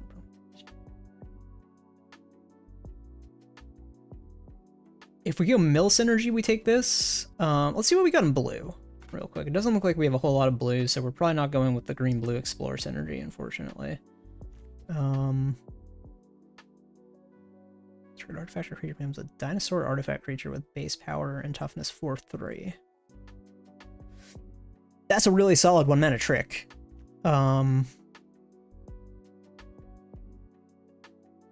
a pretty good trick too. Yeah, unfortunately, I don't think we have quite enough blue to really support it. Bit of a bummer. Try for a basic land card. Okay, real on top. Yeah, I don't think so. Create a map token. 1 mana of any color. More. What if colors among the exile cards used to craft it for each? Huh. Interesting. If we wanted to go into a bunch of colors, that would be the way to do it, but I don't think we do. Coverstone Pilgrim for sure. Runaway Boulder, we can take one for sure. Just want to see what this guy does. Discover 3, okay. Oh, that's a really good 4-drop, yeah.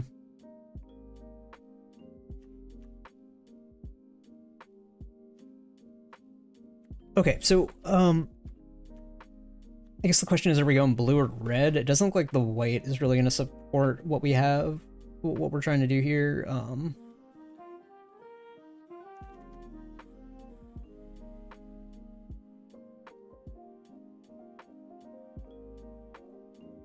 Huh. Okay. I mean, we do get some good white cards here for sure.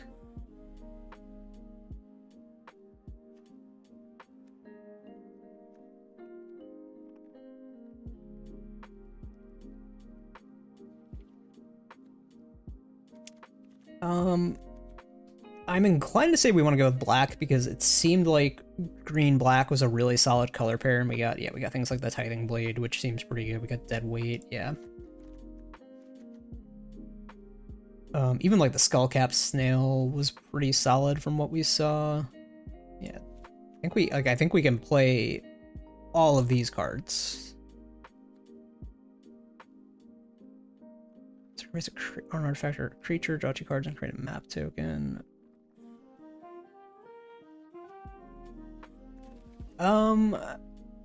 It's questionable.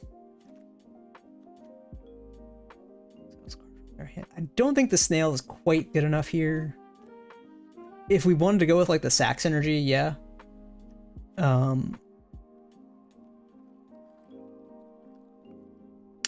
don't know about this guy.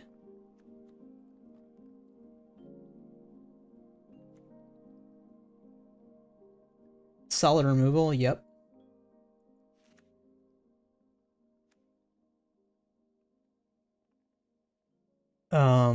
Another solid removal spell stable to a creature. Yeah, we'll take that for sure. This guy's really good. Any cycles? Yeah. So yeah, this is actually looking pretty solid. Want to say we go with like, I guess dinosaur spells. Let's see how many dinosaurs we've actually got in total. Not a huge number. Let's see how many are actually in the deck. We got 1, 2, 3, 4, 5. Looks like we only got 5 dinosaurs. Yeah.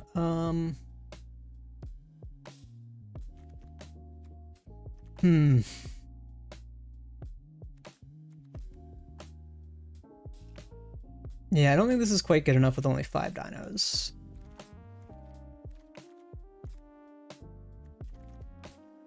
So it's possible that we run Squirming Emergence here because we've already got so much, like, if we have enough mill, basically. We have a lot of Explorer, we have a decent amount of mill, I think.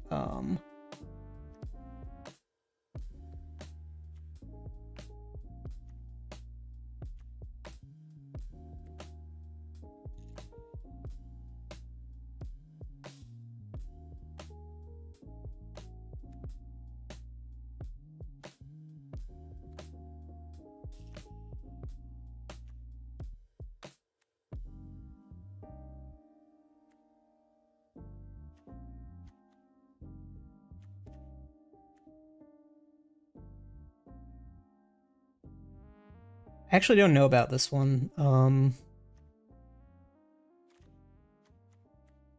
I think we actually do want to go with the mill synergy here.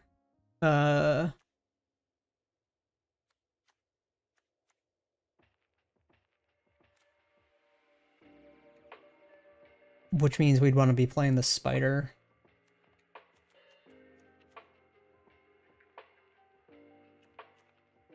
This is mill, but it's like anti-synergy because we're returning cards with it.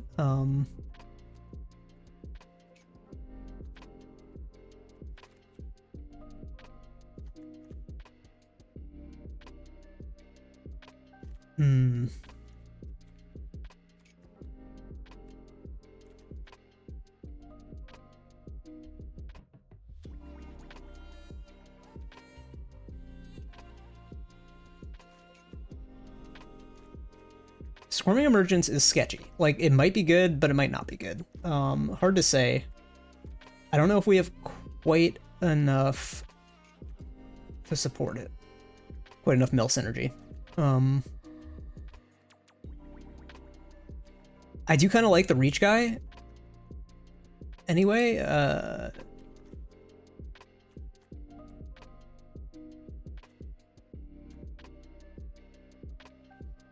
yeah, I think this is basically where we want to be with this deck, with the sealed pool.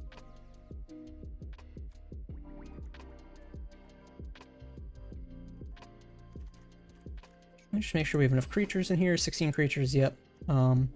Yeah, this is looking pretty solid. Curve's a little wonky, but we'll see how this goes. Excuse me? Yep, okay, so I guess we'll do that one more time. I think I remember most of what we had picked here. But that's annoying. Okay.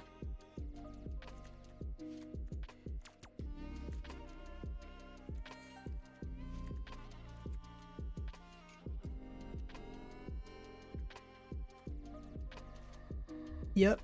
All of these guys. Explorer dude.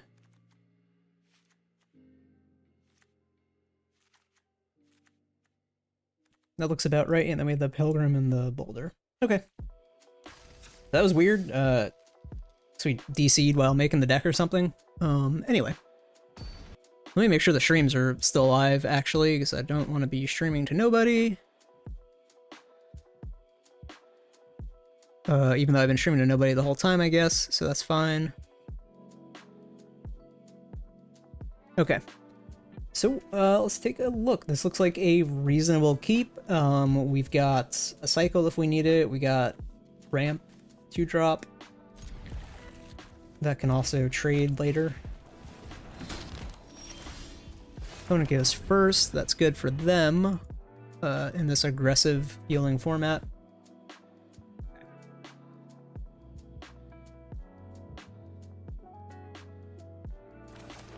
Okay, we will play out our Poison Dart Frog, hopefully ramp into a 4-drop next turn. Looks like he might have removal for it.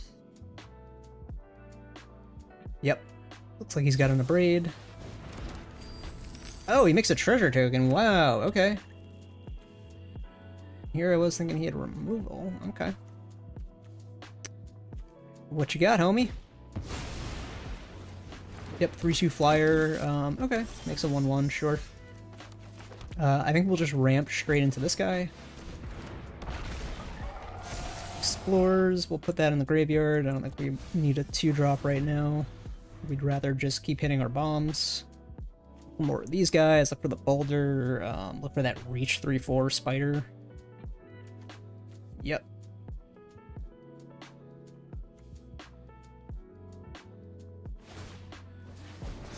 Sure, yep.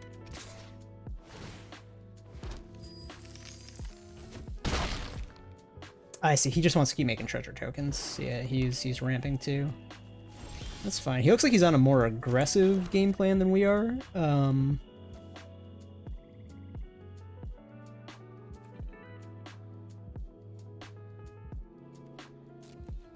Yeah, we'll swing in here with our Pathfinder.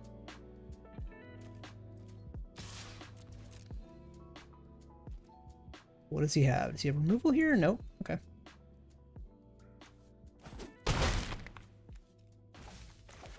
We'll play this, and what we can do that's really nice is we can block and then give it Death Touch after assigning blockers.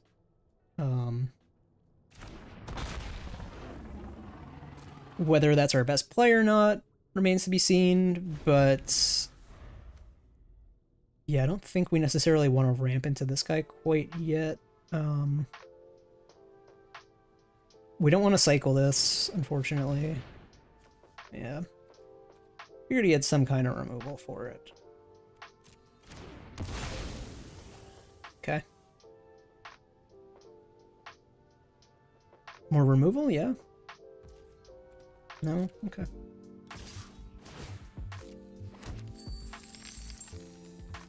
So yeah, that diamond pickaxe is pretty solid. That's probably the best of those 1-mana equipments. Okay, so let's see, he'll play his bomb in colors that he's not even playing.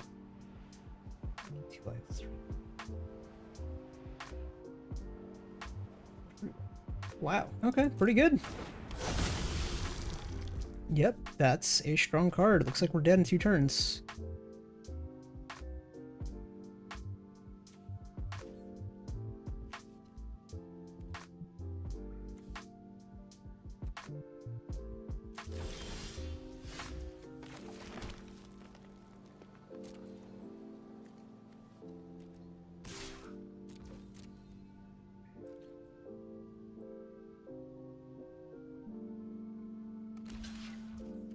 Figured he would block there, preserve his life total. Okay, we don't really have any other option but to play this guy here. Whenever it is, we probably throw it to graveyard. Unless it's a land and it gets drawn. Okay, so let's see. Ooh, that's kind of exactly what we need, but it's turn late.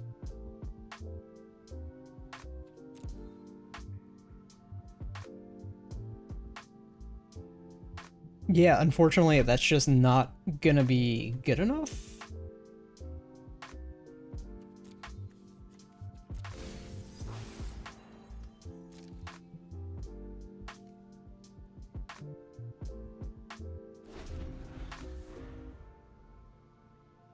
Yeah, well, it was a good try. Can't really beat the bombs in a lot of cases, like 4/4 flyer. That gives him life is pretty good. And it was amazing that he's able to play white cards with no white mana. He's consistently done that the whole time. Pretty good. What did he do? Yeah, he made the treasure token off the Ancestor's Aid, which seemed like a crazy line, but yeah, it worked.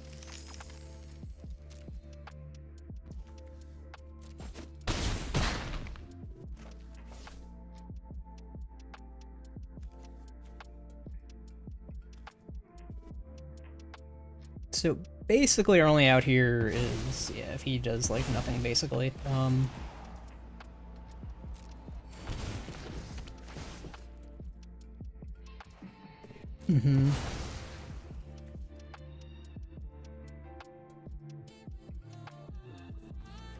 Well, that was quite unfortunate. And of course we draw the flying blocker 1 turn late again. You know, what can you do? Okay, 1 minute break, and then we'll be back for game 2.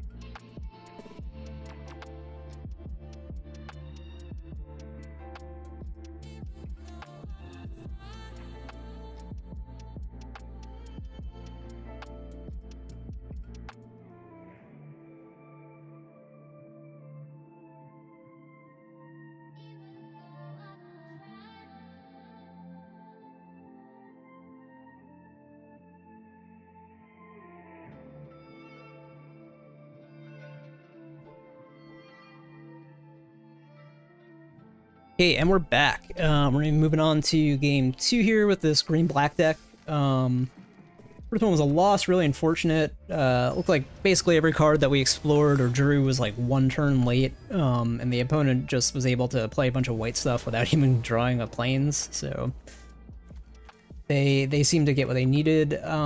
This is looking keepable enough because we've got cycling, we're on the draw again, and we've got a 2-drop play. So not the best hand in the world, but we'll roll this, see what happens. Yep. Not gonna waste our dead weight on this guy. We'll see what he plays next. So he's green-black. Looks like it's gonna be a mirror. That's good. That would be worth playing dead weight on. But we'd be falling pretty far behind on mana. I think we just want to do that next turn. I think we just want to get him bored here. Mill 2 cards. That looks fine. That's good because we need to find a plain or a swamp, excuse me.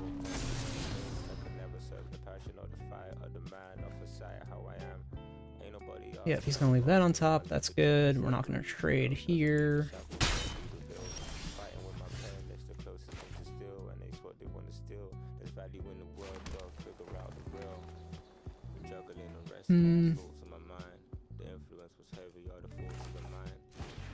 I think we do want to get rid of his rampy guy. Then we'll be ready to flash, or to cycle that. Force him to make a sack it this turn, which he will. He'll play out the Tithing Blade. Yep.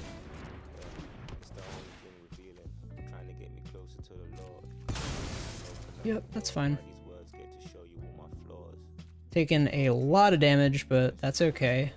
We do have some removal here.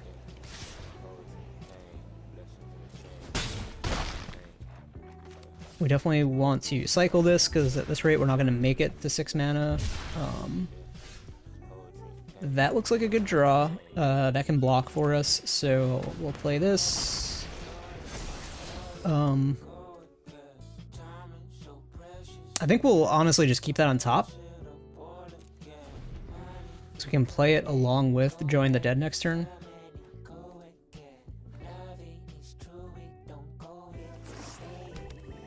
Okay, so opponent's up to 5 mana again. Yep, we'll definitely take that trade. What does he have?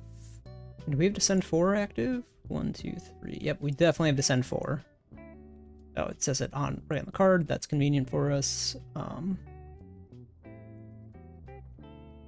Yeah, Join the Dead definitely seems like a solid card. Craft a creature, which, what does that do? Oh, that's the gain a life, lose a life. Okay. Yep, we'll play this guy out, see what he's holding. Squirming Emergence! Yes, okay, we'll take that. That's pretty solid. That was a really solid card to take. Okay. So we love that. I don't think we want to cycle this. I think we just, yeah.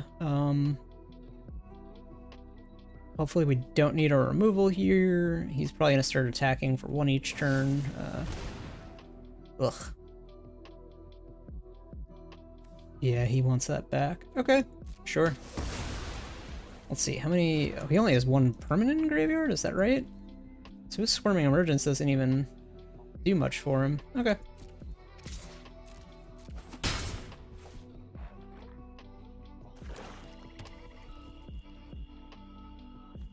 Yeah.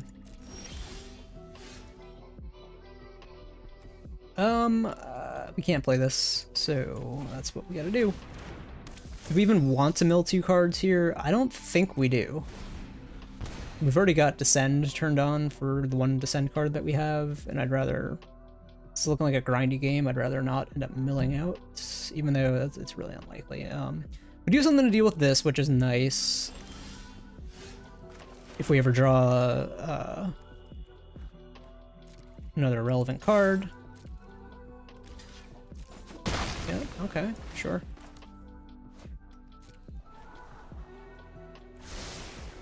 I think we just play this out. We'll just take the 5/6 on board.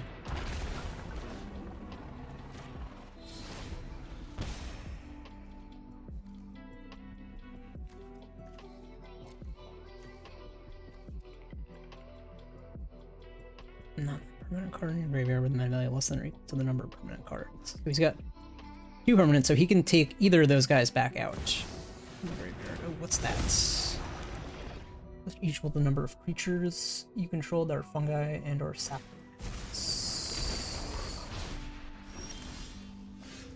Sure.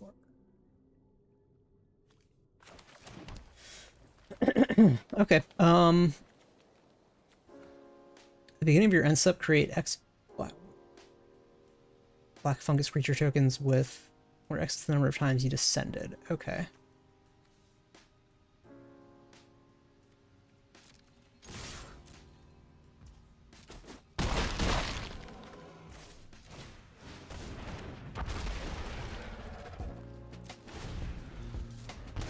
Yep. Okay.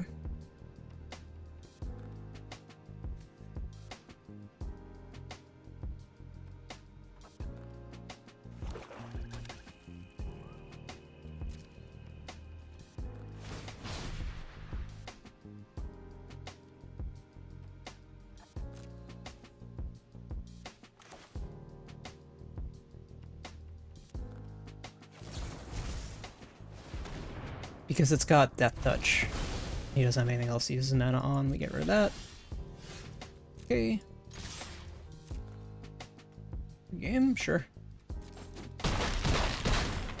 Maybe he kills me this turn? I don't know. Does he have a way to do put another 5 damage on board? It's possible. I don't really know. I don't know a lot of the cards in the format yet, in the set, so it's possible he's got something. No, okay, so he was just getting ready to see. Cool, we'll take it. That was a little stressful. He got us pretty low. He might have flooded out a little harder than we did, maybe not.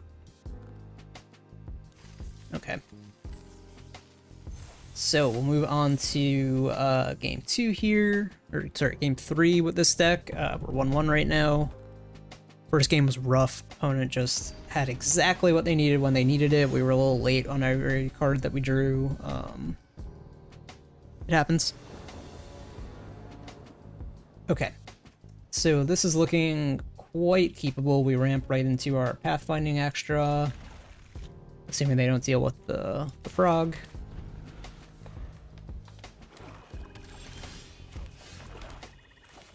Yeah, take that for sure. Swamp cycling is nice if we need it. Does he have an answer for that? Oh man, get a lot of anxiety when they hover over your cards, you know?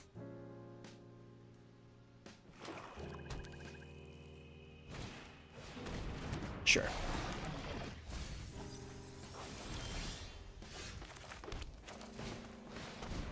Play out our extra. The bat. I think we want to start moving toward turning Descend on. I don't think this card is amazing right now. So we'll drop that into the bin. Let's see, what does that do? At the beginning of your end step, if you descended this turn, put a +1/+1 counter on it. Turn creature just -X/-X, where... Okay.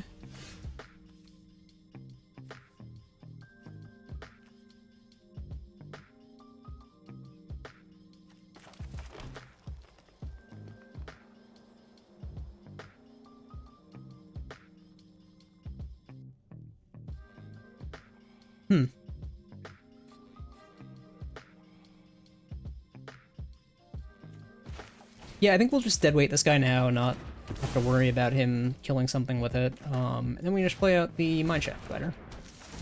I think we will mill 2 here. Turn on our Descend. There goes Echo of Dusk. That's fine. We do have all the permanents we need. No attack here. We don't want to trade that for a 1/1 touch.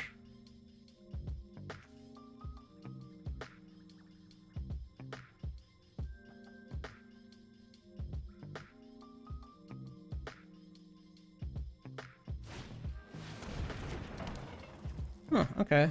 Remember attacks, create a treasure token? Sure. He looks like he's strapped for lands here. He looks, yeah, he missed the land drop. Okay.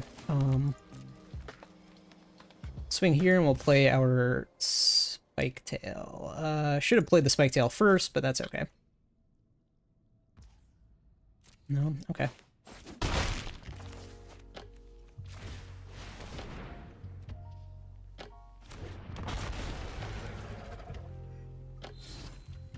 Cool. Yep, we'll take that.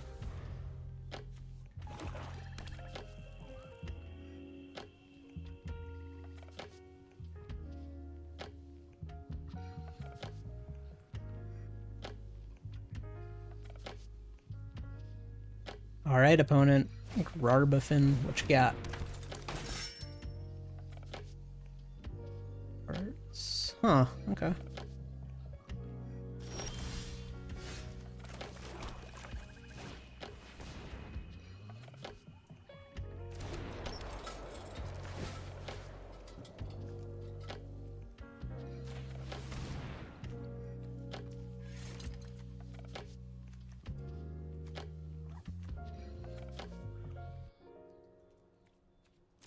Yeah, I think we just swing team here.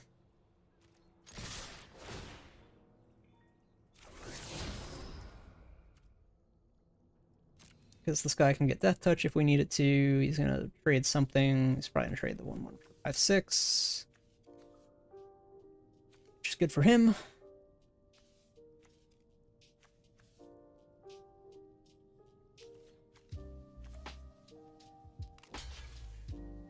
Yep. Yeah, block the Froggy.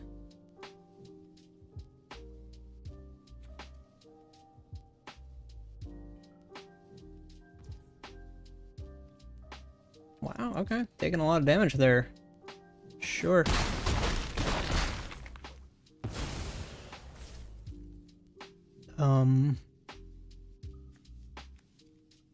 Yep. Pass.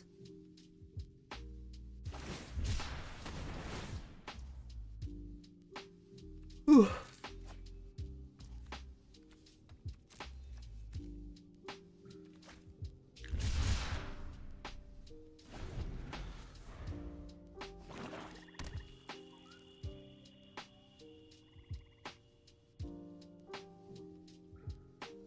Opponent's got 5 mana available. I assume he's gonna play this dude and then maybe even another 3-drop here. He's gonna start getting ready to block.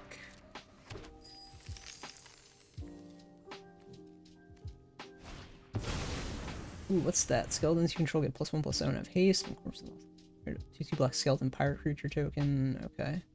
Beginning of your end step, if you descend to this turn, you may pay 1 life. If you do, return it to your hand. Okay. Yeah, that seems pretty good. It's just gonna get another skeleton every turn. Yep.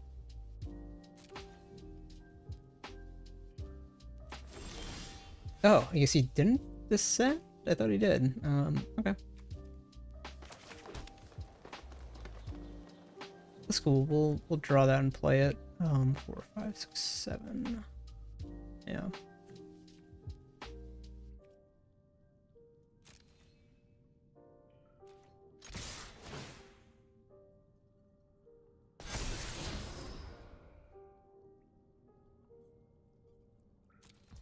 Yeah, we'll leave that on top.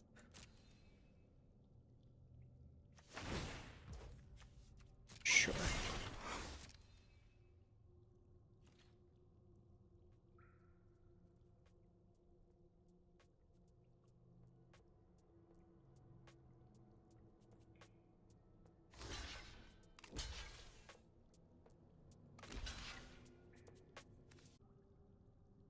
That's not cool.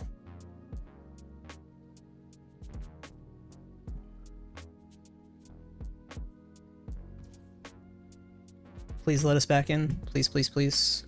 Please, please, please. Okay. We're back. Sorry if there was a disruption to the service there.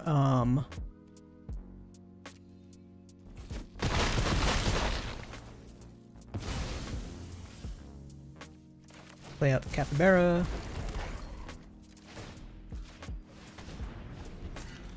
Okay.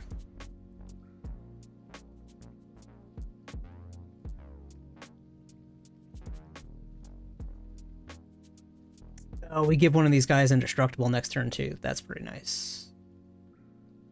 So he has to chump block it. Yeah, that rampaging spiketail is pretty good.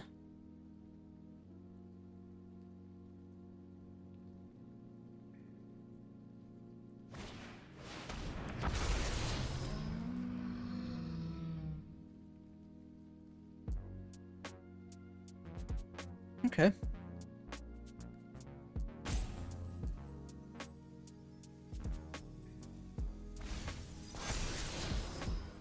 Graveyard, huh?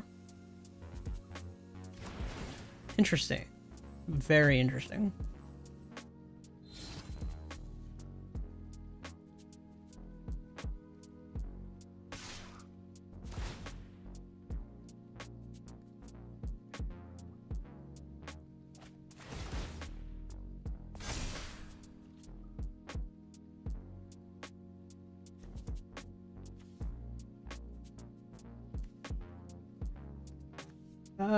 I'm tempted to take this block. No, it's indestructible. We don't take that block.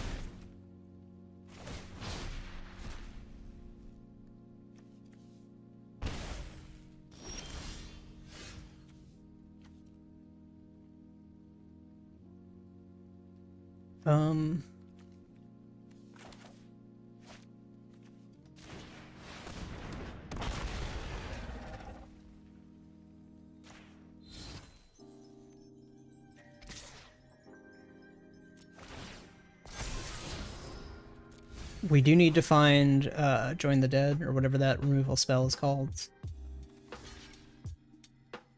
Let's deal with this thing. I don't think we have any other way to do 2 damage other than to swing with creatures.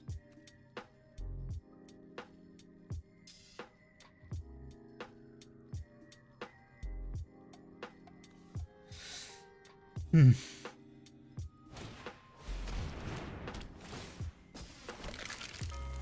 Yep, make a skeleton. Do you have something else here? He must have something else to do here.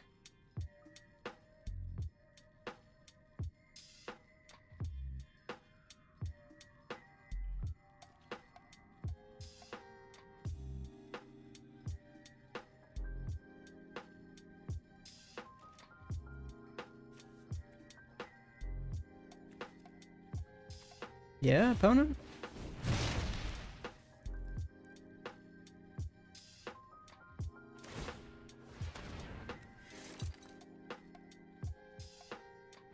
Deal 2 to any target? Okay. That's not going to do it for us.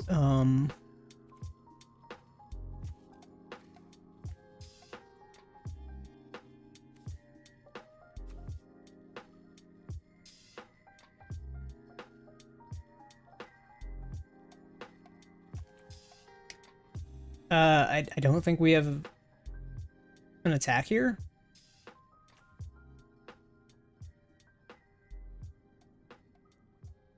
Yeah, we should play the land and pass.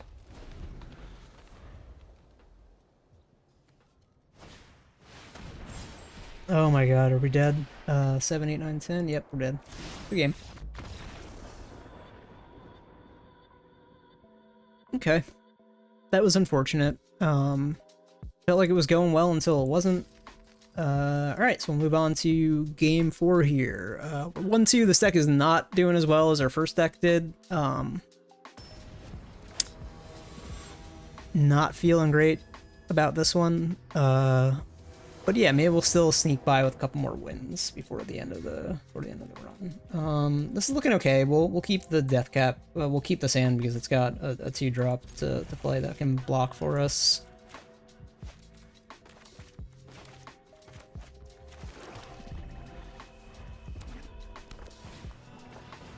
Okay, yep.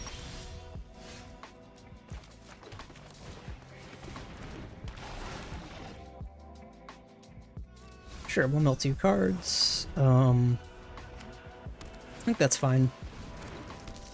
What does this do? This becomes, what, 6/6 that can tap or untap an artifact or creature? Okay. Mill a card, draw a card, sure. I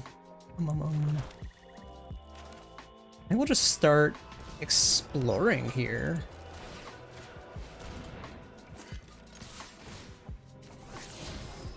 Yeah, search around cards, sure.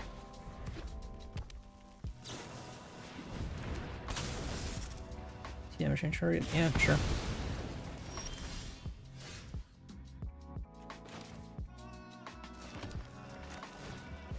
Play this guy. Do we want to mill 2 again? I'm inclined to say we don't do it this time. Because we've almost got Descend 4, which is basically the only amount of Descend that we need here.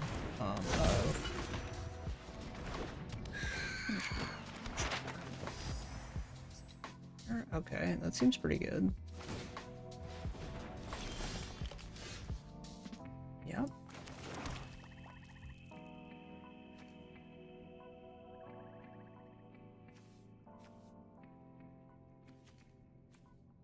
Okay, now we definitely play the bat, see what he's holding, take his best card.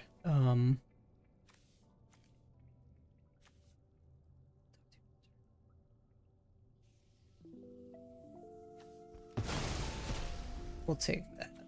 I don't know if that was right. That may not have been right. I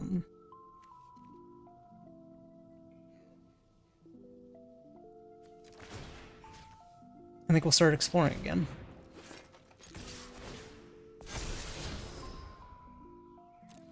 Leave that on top.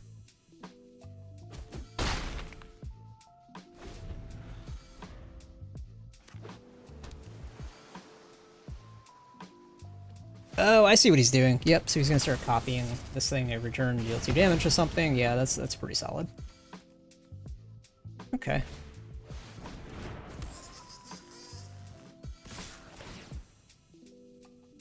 I hate to say it, I think we have to blow up Saheeli.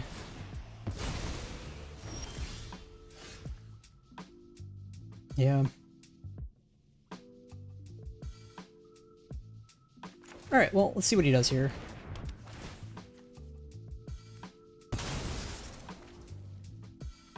Yeah, he'll get rid of his 1/1. That makes sense.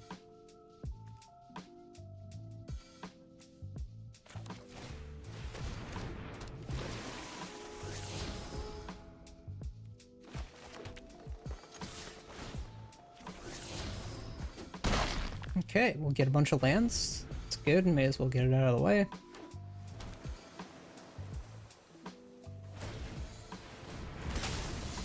Yep, he'll just blow up our 3/1 again.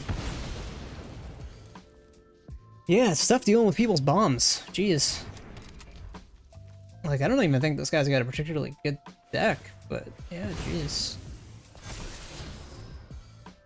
He certainly drew what he needed.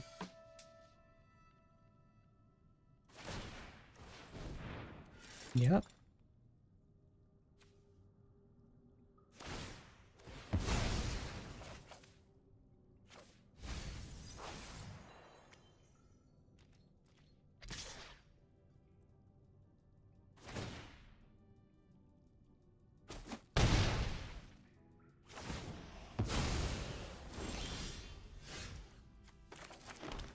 Okay.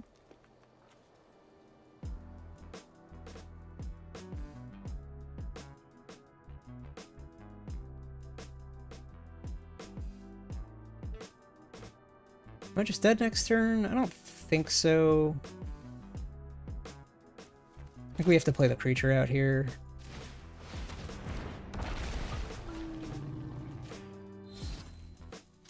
Get our extra damage in. We can send that straight to the graveyard.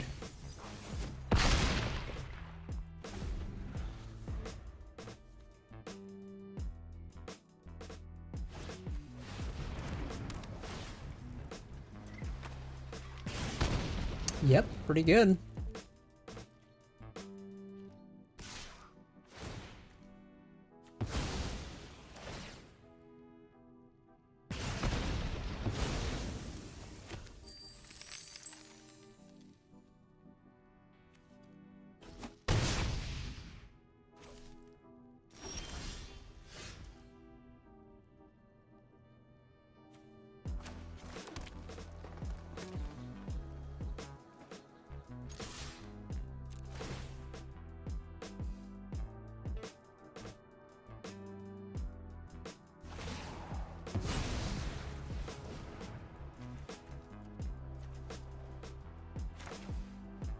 I think we got him.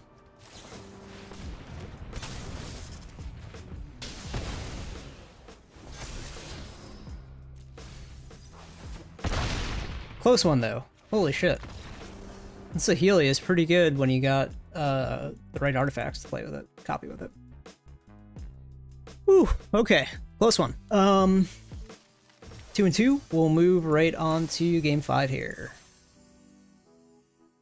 Very, very good.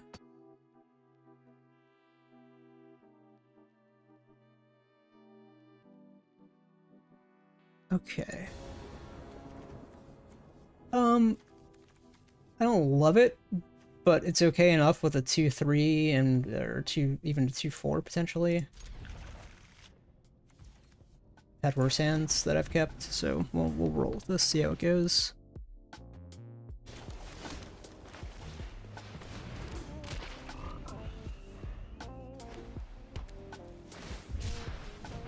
Swamp cycling, okay. Hey Savannah Watson, I'm doing pretty well. How are you doing today? I think we'll go straight to River Herald Guide, yeah. Are you a Magic the Gathering player? Yep, we can attack there. Tinker's Tote, okay. That's good for him. That deals with our 3-drop pretty well.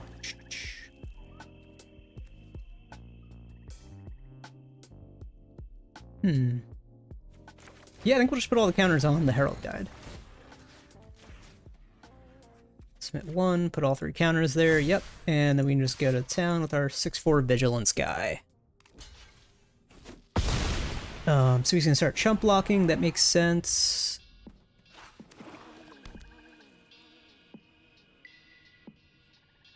Hey, glad to hear it, Savannah. Do you play Magic? Or what other games do you play? Alright, let's see what they do here. This is an instance, so we can potentially blow him out with a good, if he double blocks here.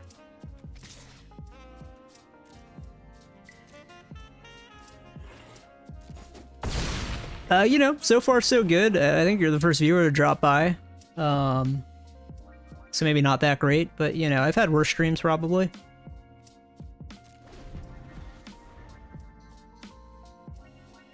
Yeah, okay, I think we just passed the turn there. Oh, we could have played the Rampaging Spiketail. That might have been the right thing to do. Yeah, okay.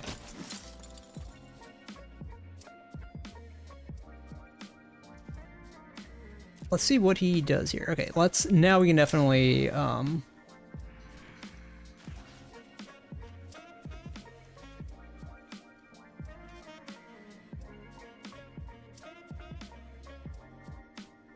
yeah, we'll definitely kill the Vito's Inquisitor here.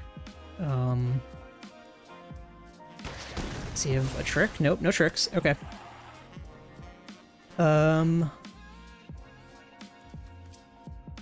What's this guy doing? Okay.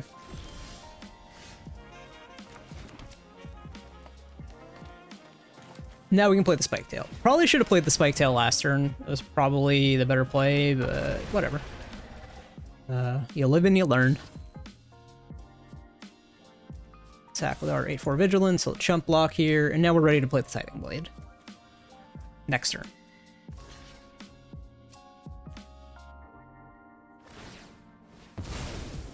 Yep, gain some life, sure.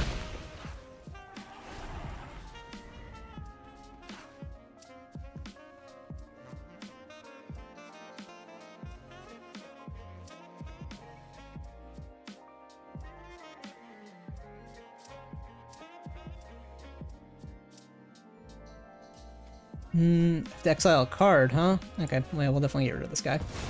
That's fine. Don't need that. Yeah, absolutely. I'd be really happy to tell you the basics about the game. Yeah, so first of all, Magic, I think, is one of the best games ever made. It's a pretty robust game. It has a lot of depth. It has like high power level formats, low power level formats. So yeah, let me start there. So first of all, the game has different formats. They're in two broad categories. One is constructed, which means that you bring your own typically 60 card deck, at minimum 60 cards. It can be more than that. And then it also has limited formats where you open packs and you build a deck out of those packs. So there are more like formats within those. What I'm playing right now is limited, and it's called the sealed format, where you open 6 packs and make a deck out of it, basically. Let me just think about what I'm doing here real quick. I think we're just gonna swing with both of these guys.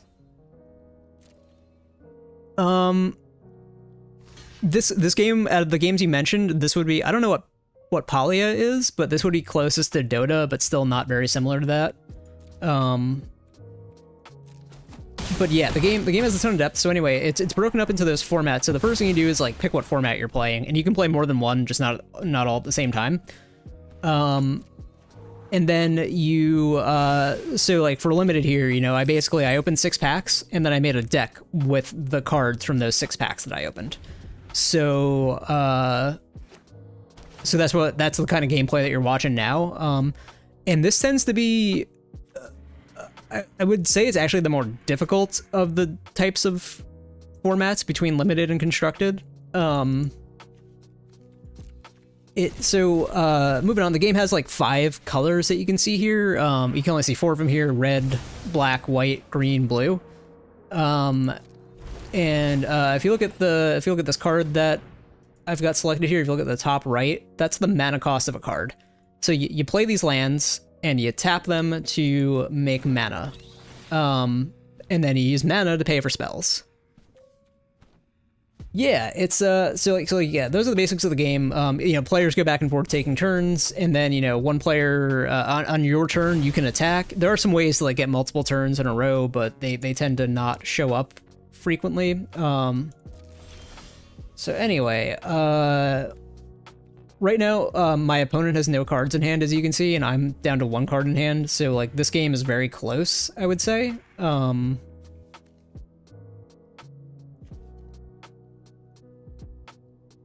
Yeah, no, it's a lot of fun. It's free to play Magic Arena, so like I would highly recommend you check it out. This set just came out today, so like if you sign in, you get some free packs and stuff, along with like all the beginner stuff that they give you for free. So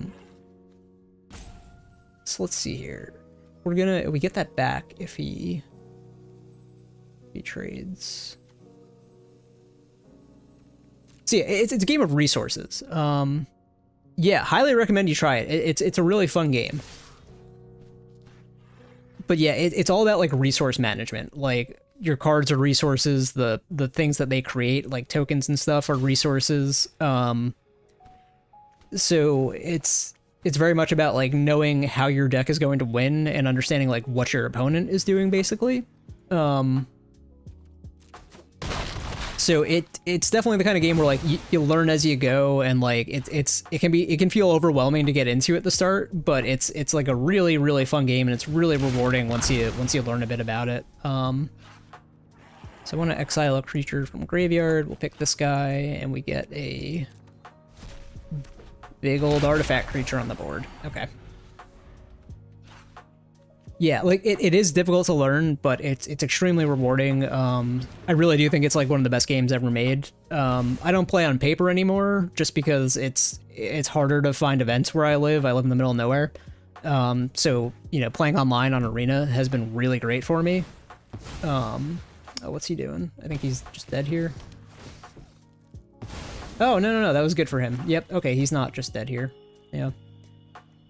Well, that's okay. So yeah, he used this thing to get rid of my big creature that I just made, so that's unfortunate for me. We just play this guy out to the board. But yeah, generally most of the time, like, the game plays pretty straightforward with like creatures on the board, and you know, you wanna have better creatures, you want to attack with them, and that's sort of the basic premise. Like, you want to build a bigger board of creatures and attack your opponent's life total. So yeah, both players start at 20 life in most formats, which is not a whole lot. So like some games are over like turn 3, turn 4. This game has obviously gone much longer. I think we're probably like turn 10 now or so. Oh, each player sacks 2 creatures. Okay. Sure. I'll get this thing back. Okay. Interesting. So yeah, we're at like complete parity here. I have a higher life total, so I'm doing a little better. But like my opponent and I are both basically out of cards. I have a couple of non-creatures to play, but like no one has any board presence here, so no one is like close to winning this game yet. There we go. I drew a creature, so that's good for me. But yeah, basically you win the game by attacking your opponent's life total with creatures. That is typically how it goes. Not always, like, you know, there are other ways to win the game. Like, there are decks that just combo out and, you know, either deal damage without attacking, or they make a creature that can't be blocked and just, like, kill the opponent in one hit. But yeah, it's a robust game, tons of depth. It's really, it's been around for, you know, I think 30 years, 31 years almost. So yeah, highly recommend you download Magic Arena. It's free to download and free to check out. Thanks. I've only been streaming a couple weeks. This is like my 3rd week streaming. I think I started a couple Mondays ago. Yeah, you know, I had a career not too long ago, but got laid off over the summer, so I'm trying to turn this into something. We'll see how that works. But yeah, I mean, if you have any questions about the game, I'm more than happy to answer them. Like, it's you know, it's a game I played for a very long time, since I was like, you know, 10 years old probably, so I do really love this game. yeah, if you have any questions, just let me know. Definitely happy to answer them.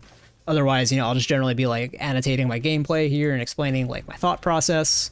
And I can do that like at like toward targeted toward a beginner level so that you can kind of keep up with what's going on here. But yeah, this game, that I think you caught like the back end of this game.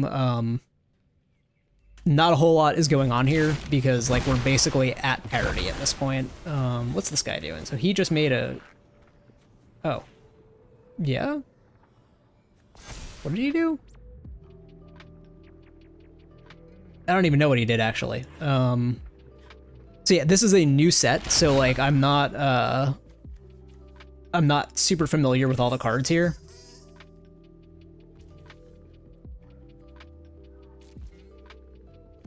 Do I want to flash this in and deal with his one of his creatures? No, I think I actually want to cycle this. Yeah.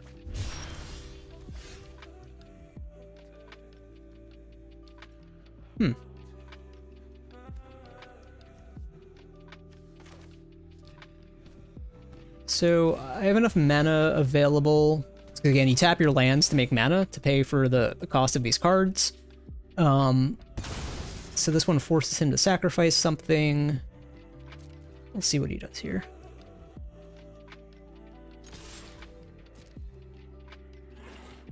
I usually don't give out my Discord handle actually, but you know, if you wanna hang out in the chat for a while, you know, when I end the stream, I'd be happy to consider it then. Typically, don't take it this wrong way, but typically when people ask for the Discord handle, they're just trying to sell me something. You know, I don't know if that's what you're trying to do here, but if it is, I'm not really interested in buying anything, like whether it's artwork for the channel or, you know, like sponsorship or anything. So I'm a little reluctant to give it out at this point, just because so many people have come in and asked for that specific reason.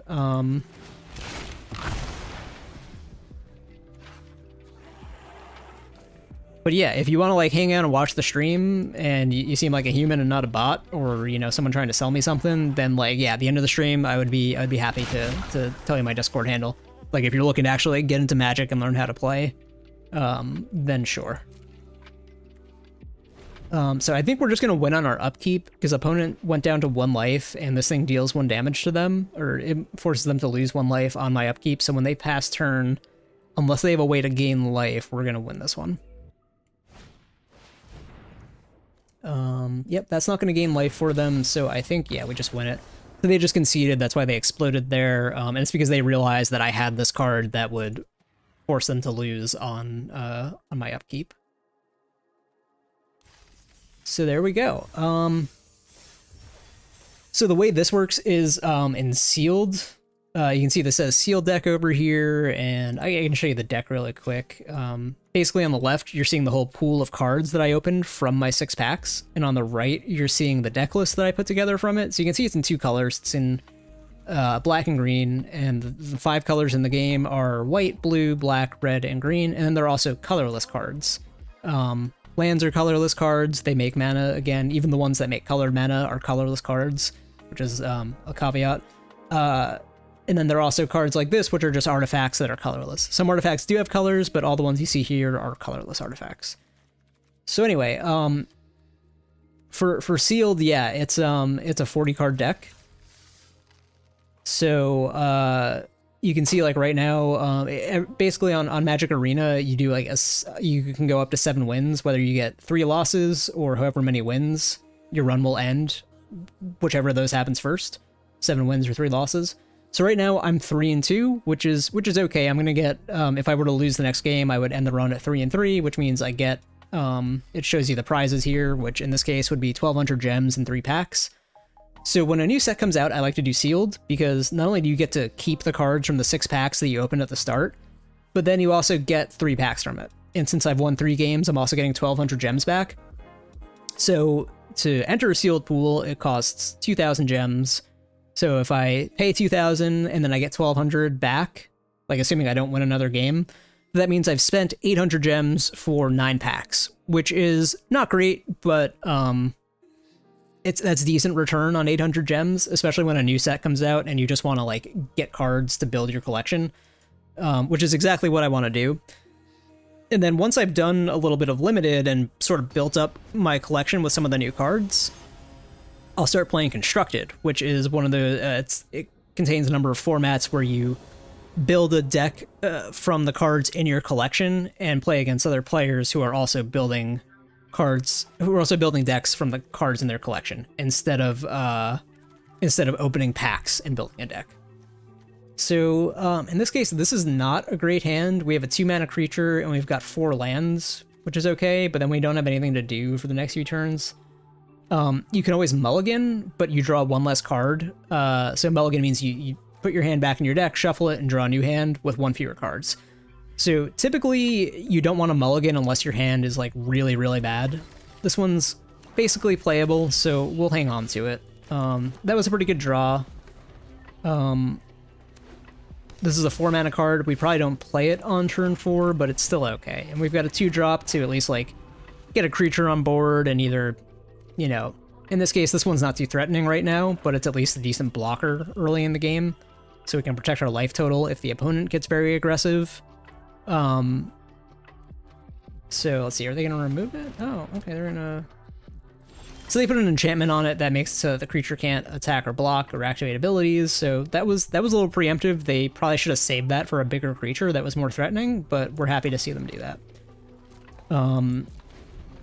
So we're just going to pass turn here. This game's off to a very slow start. Like, some games have like a very big board already filled up at this point. So let's see. This card, when it enters, lets him search for a land card and put it onto the battlefield tapped. That's actually a pretty good card. Typically things that let you search your library for a land and put it onto the battlefield, that's what we call ramping. Like anything that lets you, for example, he's on turn 4 and now he has 5 mana.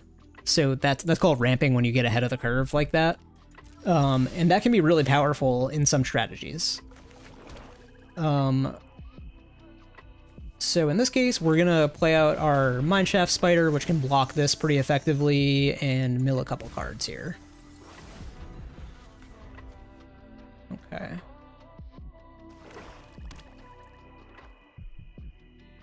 So yeah, this Chupacabra Echo is pretty strong because it's a creature that also removes the opponent's creature. It can remove an opponent's creature by giving it -X/-X.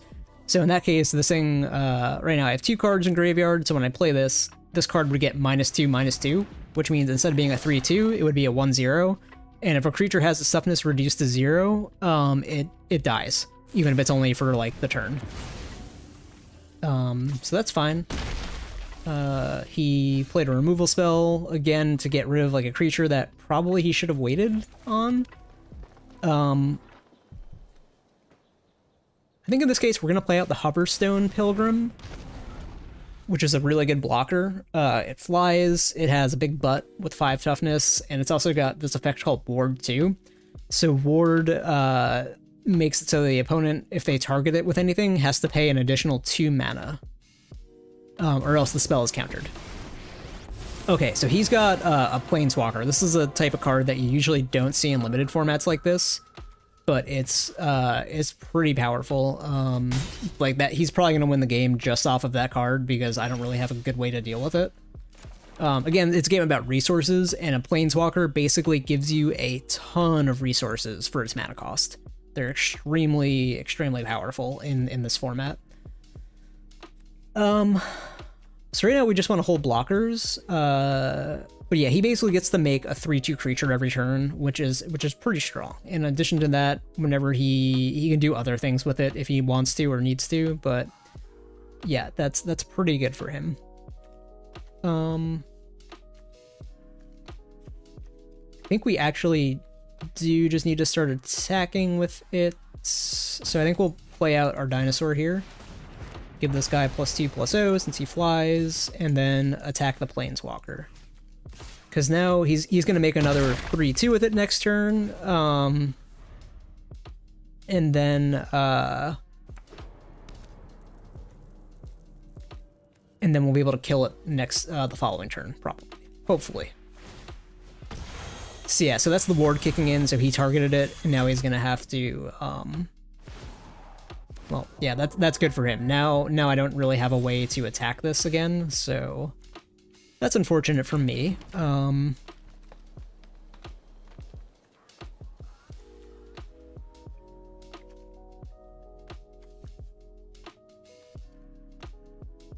Yeah, we don't really have a way to deal with this here. We'll play this guy out, see what we get off the top.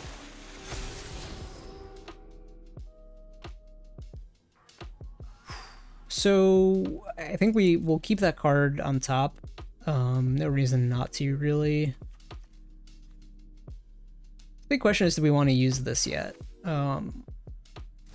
And I think we have to. I don't really have many other options here.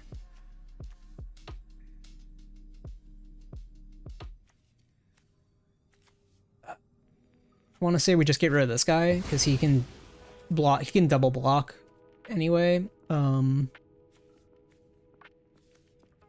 yeah, no attacks, unfortunately. Next turn we'll attack.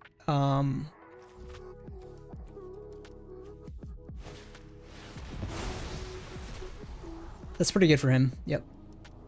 It's a good card. Okay. So yeah, you can see he just keeps pumping out a creature every turn, which is like really strong for him.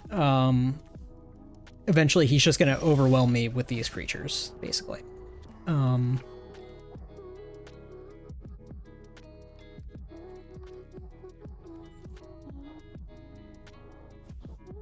Yeah, I think we just have to attack with both of them, force him to block these guys, because he wants to protect his planeswalker. And so yeah, you can see like this planeswalker basically dealt with 2 creatures on its own, which is very, very strong.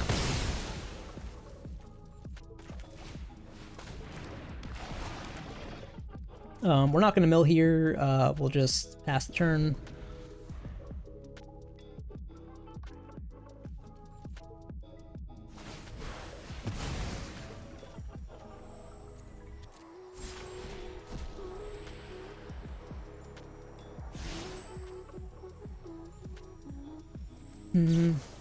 Let's see, he's gonna put that in his hand, I think? Yes, from exile, deal some damage to me. Yep. Sure.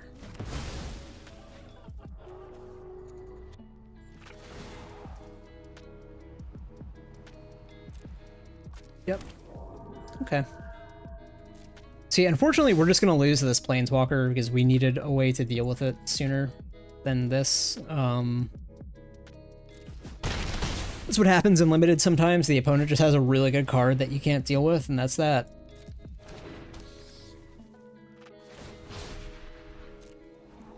So we'll cycle this, see what we get, and we probably just concede here because we're not going to beat Quintorius, I don't think. Yeah. Okay. Yep, good game.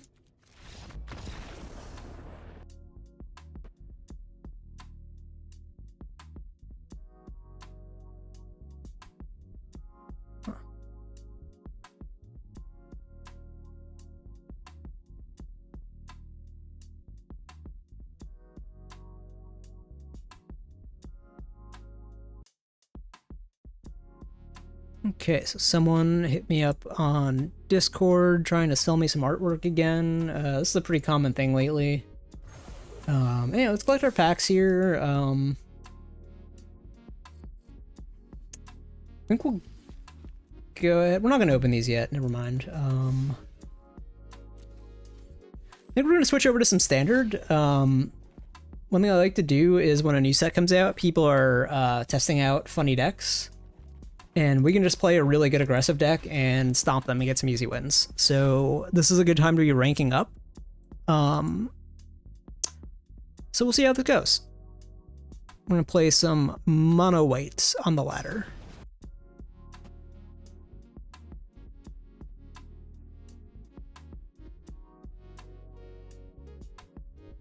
Okay, this is looking like a really good hand. We're going first. We will definitely keep this. We'll play Lunarch Veteran into Copper Code and go from there.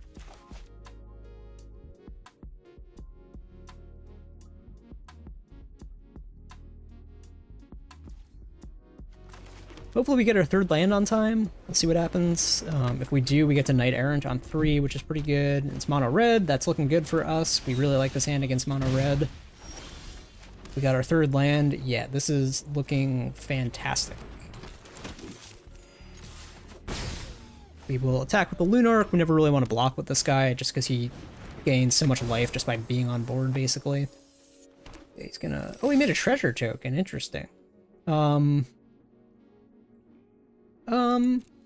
He's got a monstrous rage, yeah, so we're not gonna block with Copper Coat.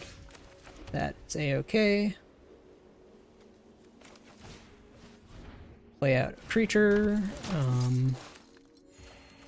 Then we'll play the Knight Errants, tapping 3. See what we can get off the Knight Errants. Gain a bunch of life off the Lunark Veteran.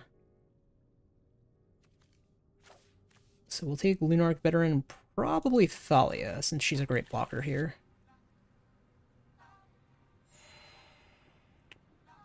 Yep, okay. That's looking really good so far. I doubt opponent has a good way to deal with us here. Yeah, Urbrask's Forge is not going to be it. Sure. No, he's got Monstrous Rage. We can't block that. Okay. That's fine.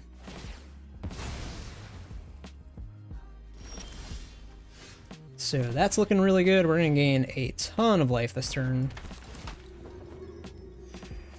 Now we'll play Thalia, so now he can't Monstrous Rage.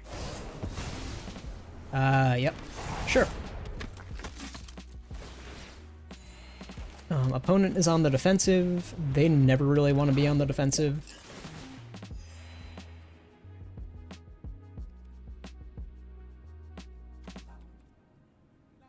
I think we do just basically want to swing team here. That's fine. Gonna block here. Yeah, he's on the defensive, so this is literally looking like a pretty solid, easy win for us. Mono Red never wants to be blocking like that. And we've just, like, we've got him taxed out, and everything's got ward from the Copper Coat Vanguard, so this game is looking, yeah, it's over. He just conceded. Probably a smart move for him. The game was not going well for that guy. But yeah, he's got the same idea as us, where, like, he knows people are playing, you know, wonky decks with the new set release, so he's just like, oh, I'm gonna play mono red and stomp some people, and we're gonna do the same thing, but we're playing mono white, which also stomps mono red. So we'll do a couple more, see if we can get to diamond rank today. We're in platinum 2, try to get to diamond rank, see how that goes.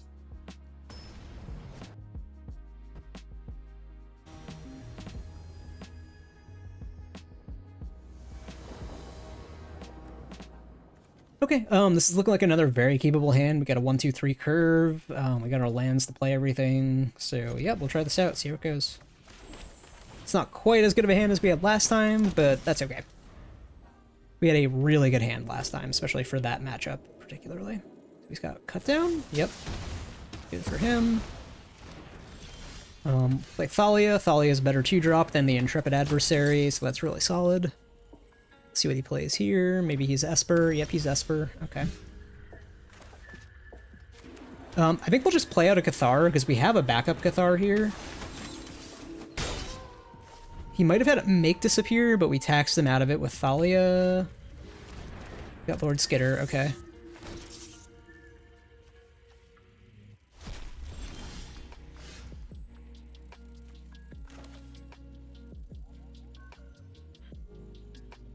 Yep, I think we'll play Brutal Cathar here, take his Skitter. Attack with both of these guys. So we're definitely the aggressor here. This looks like Esper Legends, or it might be Esper Midrange, actually. Yeah, it's probably just Esper Midrange. Got Sheldred, so we're basically just gonna flip. We're gonna do nothing this turn, and flip our Cathars. And then we'll take his Sheldred off the board. Yep, we'll play Raffine, that's fine.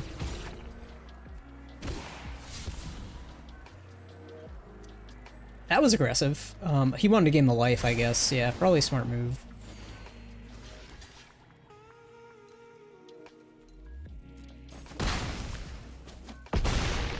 Okay.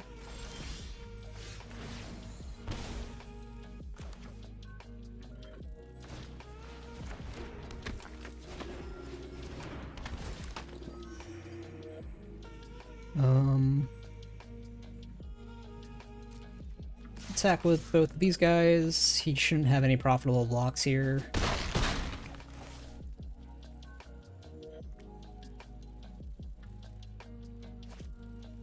And I think we'll actually wait to pay the ward to take Graphene.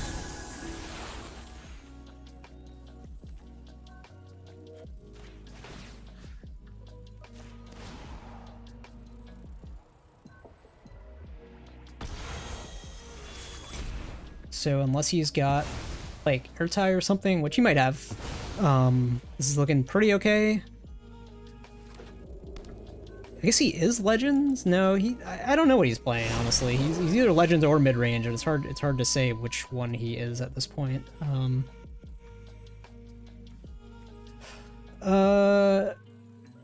Tough to know what to block with here. I think we'll actually just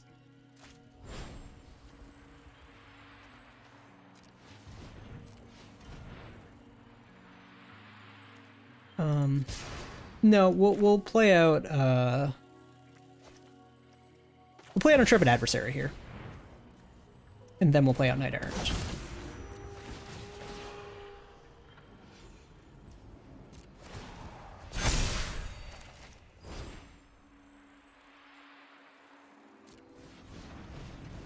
No attacks this turn because he looks like he's got airtie.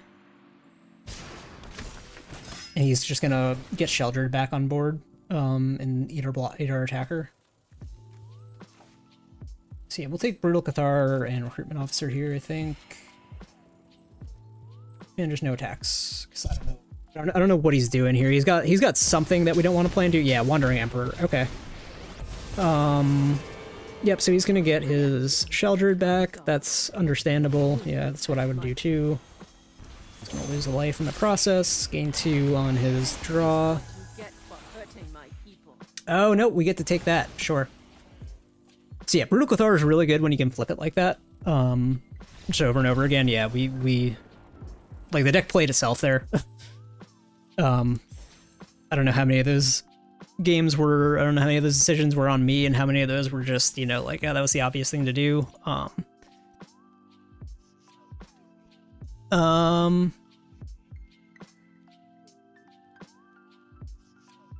me just respond to this person on Discord real quick.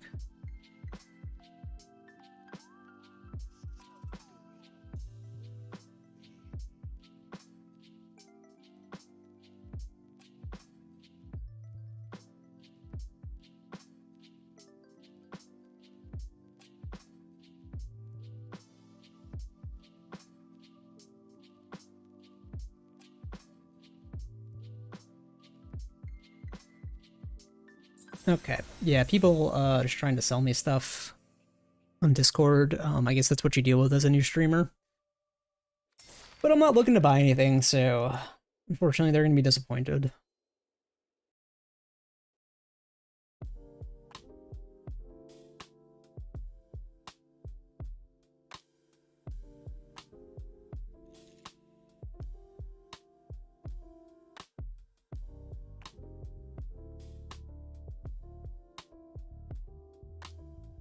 Yeah.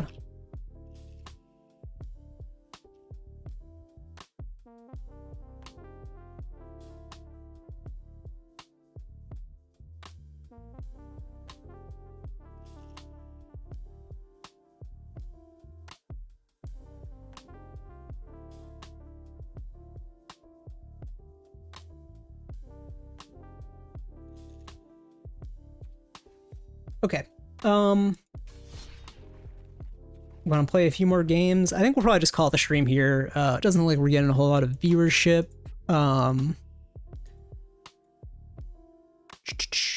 Let's see. Yeah, we didn't get anything on Kick or YouTube, so okay. We'll call it here.